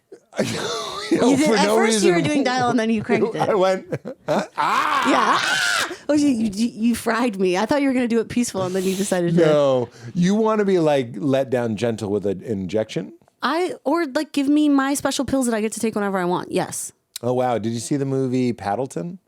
Paddleton 2, the one that everyone loved. No, I didn't see it. But I heard Hugh Grant was really good in it. Grant's back, baby. We don't even remember why he was gone for a while. I do. What was that? Prostitution? Yeah. I went right to it. Maybe we could. Oh, that's Goldblum. Yes. Oh, can I touch your pants? Sure. Oh. I didn't even do it. You know what? That was the equivalent of like the Pretty Woman like necklace that closing on you. was. You were my Pretty Woman just then. I was Jew-Rob. And you did your gorgeous laugh and you threw your head back with your beautiful smile. And I'm the an world icon fell in love. forever. Icon forever. And she's in Notting Hill with Paddington Grant. too. the movie Paddleton is an exploration of someone who wants to die. Mark Duplass plays a person who knows he's going to die, decides to take pills. It's very emotional. Well, what about Still Alice? Didn't love Still Alice because it was so dark. It Yeah, was but so she had sad. her special pill system, and She it did? didn't work out. But Yeah. that, like something like that, I'm down for. She made a little video for herself that's like, Alice, if you're watching this video, it's because you can't remember anything that's going on. Go upstairs into the drawer, get the pills out. Don't tell anyone you're taking them. Take all of them. I'm like, iconic. I need a video like that for me, and I want Julianne Moore to record it like a cameo. She'll do it on Cameo. And her Cameo fee is only like $11. You think if I asked her to record a euthanization step She'll by do step it. for me, she'd do it? She'll do it. She's so down to clown. She loves bits. She's like, you want to make fun of Still Alice? Yeah, but I'm going to use it in earnest. I'll use the video. I would just like to, here's the thing. I want to have my special pills that I can take when I'm 89 and I broke my hip and I go to the hospital and they're like, you got a blood clot. Like things are not looking good. I'm like, okay, as soon as they discharge me and I go home, I'm going to call my kids. We're going to have a nice dinner and I'm going to ding dong lights out. With the special pills. Yeah. All right. I get it. What we have in common is I'd like to know that it's coming. Sometimes I thought, piano. Like the piano That hits never you. happens to anyone hardly. It happened. Happened to Woody Guthrie. Who? Sorry? Oh. The tell that I'm lying. Oh. He's like, yeah, I had a girlfriend. Her name was Bug. Sure you did, Pete.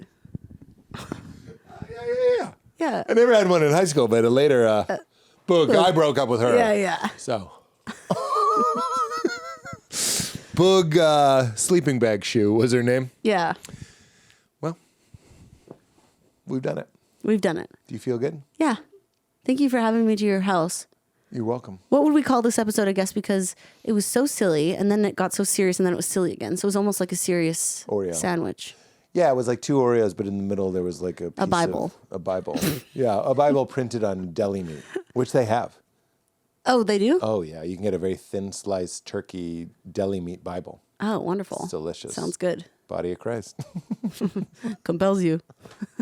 So you've gotten all mixed in with The Exorcist and all the scary stuff. I gotta keep it balanced. Got ruined for you. What about Boy your... like you only eat bubblegums and rainbows, but Well, I gotta have my black coffee with a bit only of... in the morning. Yeah, only in the morning. Does your husband believe in something? No? Nice. Yeah. That's a big issue. It's good to be in Yeah, step with sync. each other. Yeah. In sync. Parenting, Bye, bye, bye. religion and money are the 2 big ones. Oh, that was 3. The third one is how you raise your kids. but that Parenting, comes religion, and later. money, you said. You said parenting, religion, and money. Yeah, those are the big 2. Those are the big things that break. You said those are the big 2. Well, a lot of people don't Play have it back. people that don't have kids. That it would just be the 2. Oh. And you don't have kids, so it's just religion and Well, I don't know. money. You're acting like a fucking child. Well, deal with it. This is your practice. All right, take me to the baptism tank. All right. Oh, you have to say the catchphrase. And thank you so much. Is there anything to plug? I guess Interior that out. Chinatown on Hulu. And when does it come out? Not this Wednesday, but the Wednesday after. Oh, okay. Then I guess also Twisted Metal. Twisted Metal. Yeah, but that I don't know Who when are you that's in coming Twisted out. Metal? Can't say. Spectre. A car. Spectre. You don't even know that Spectre's one of the Yeah, cars. I do. Spectre Gadget. I don't play him. You don't. It's not Spectre Spectre. Gadget. Da-na-na-na-na. Well, it's not Mr. Grimm. You don't know who Mr. Grimm is. Yes, I do. You don't know any of this shit. Yes, I fucking do. I was You on the didn't play show, it. Pete. You Of course I didn't play any of know. this. You know, Sweet Tooth. You're what we call in the TM community. You're being a Sweet literally Tooth fan. insane. I was in You're a season Sweet 2, and Tooth. you don't think I know the characters. Sweet Tooth fan. I'm just saying. This is so Thumper? mansplaining. This is literally so mansplaining. No, What it's not. movie have you been in? Thumper. This is like me being like, but you don't even know the plot of Crashing. Only guys watch that show. name 3 characters from Crashing. You're so insane. I said Spectre and you gave me nothing. I said Inspector Gadget. That's fun. That riff made me think you're like, I don't know what I'm on. I know, but I'm not allowed to say anything. All right. There's not a lot of lady characters. And you're not Exactly. Axel. Do you get that riff? Of course I do, Pete. Oh my God. Here's your clip. Mansplaining Twisted Metal To to, a woman someone on the who's show. on Twisted Metal. Well, I was based off of you not knowing who Spectre was. I know who Spectre is. All right, fine. Is that who you are? I can't say anything about who plays who in season 2 or what characters are present. Okay. Is Axel in it?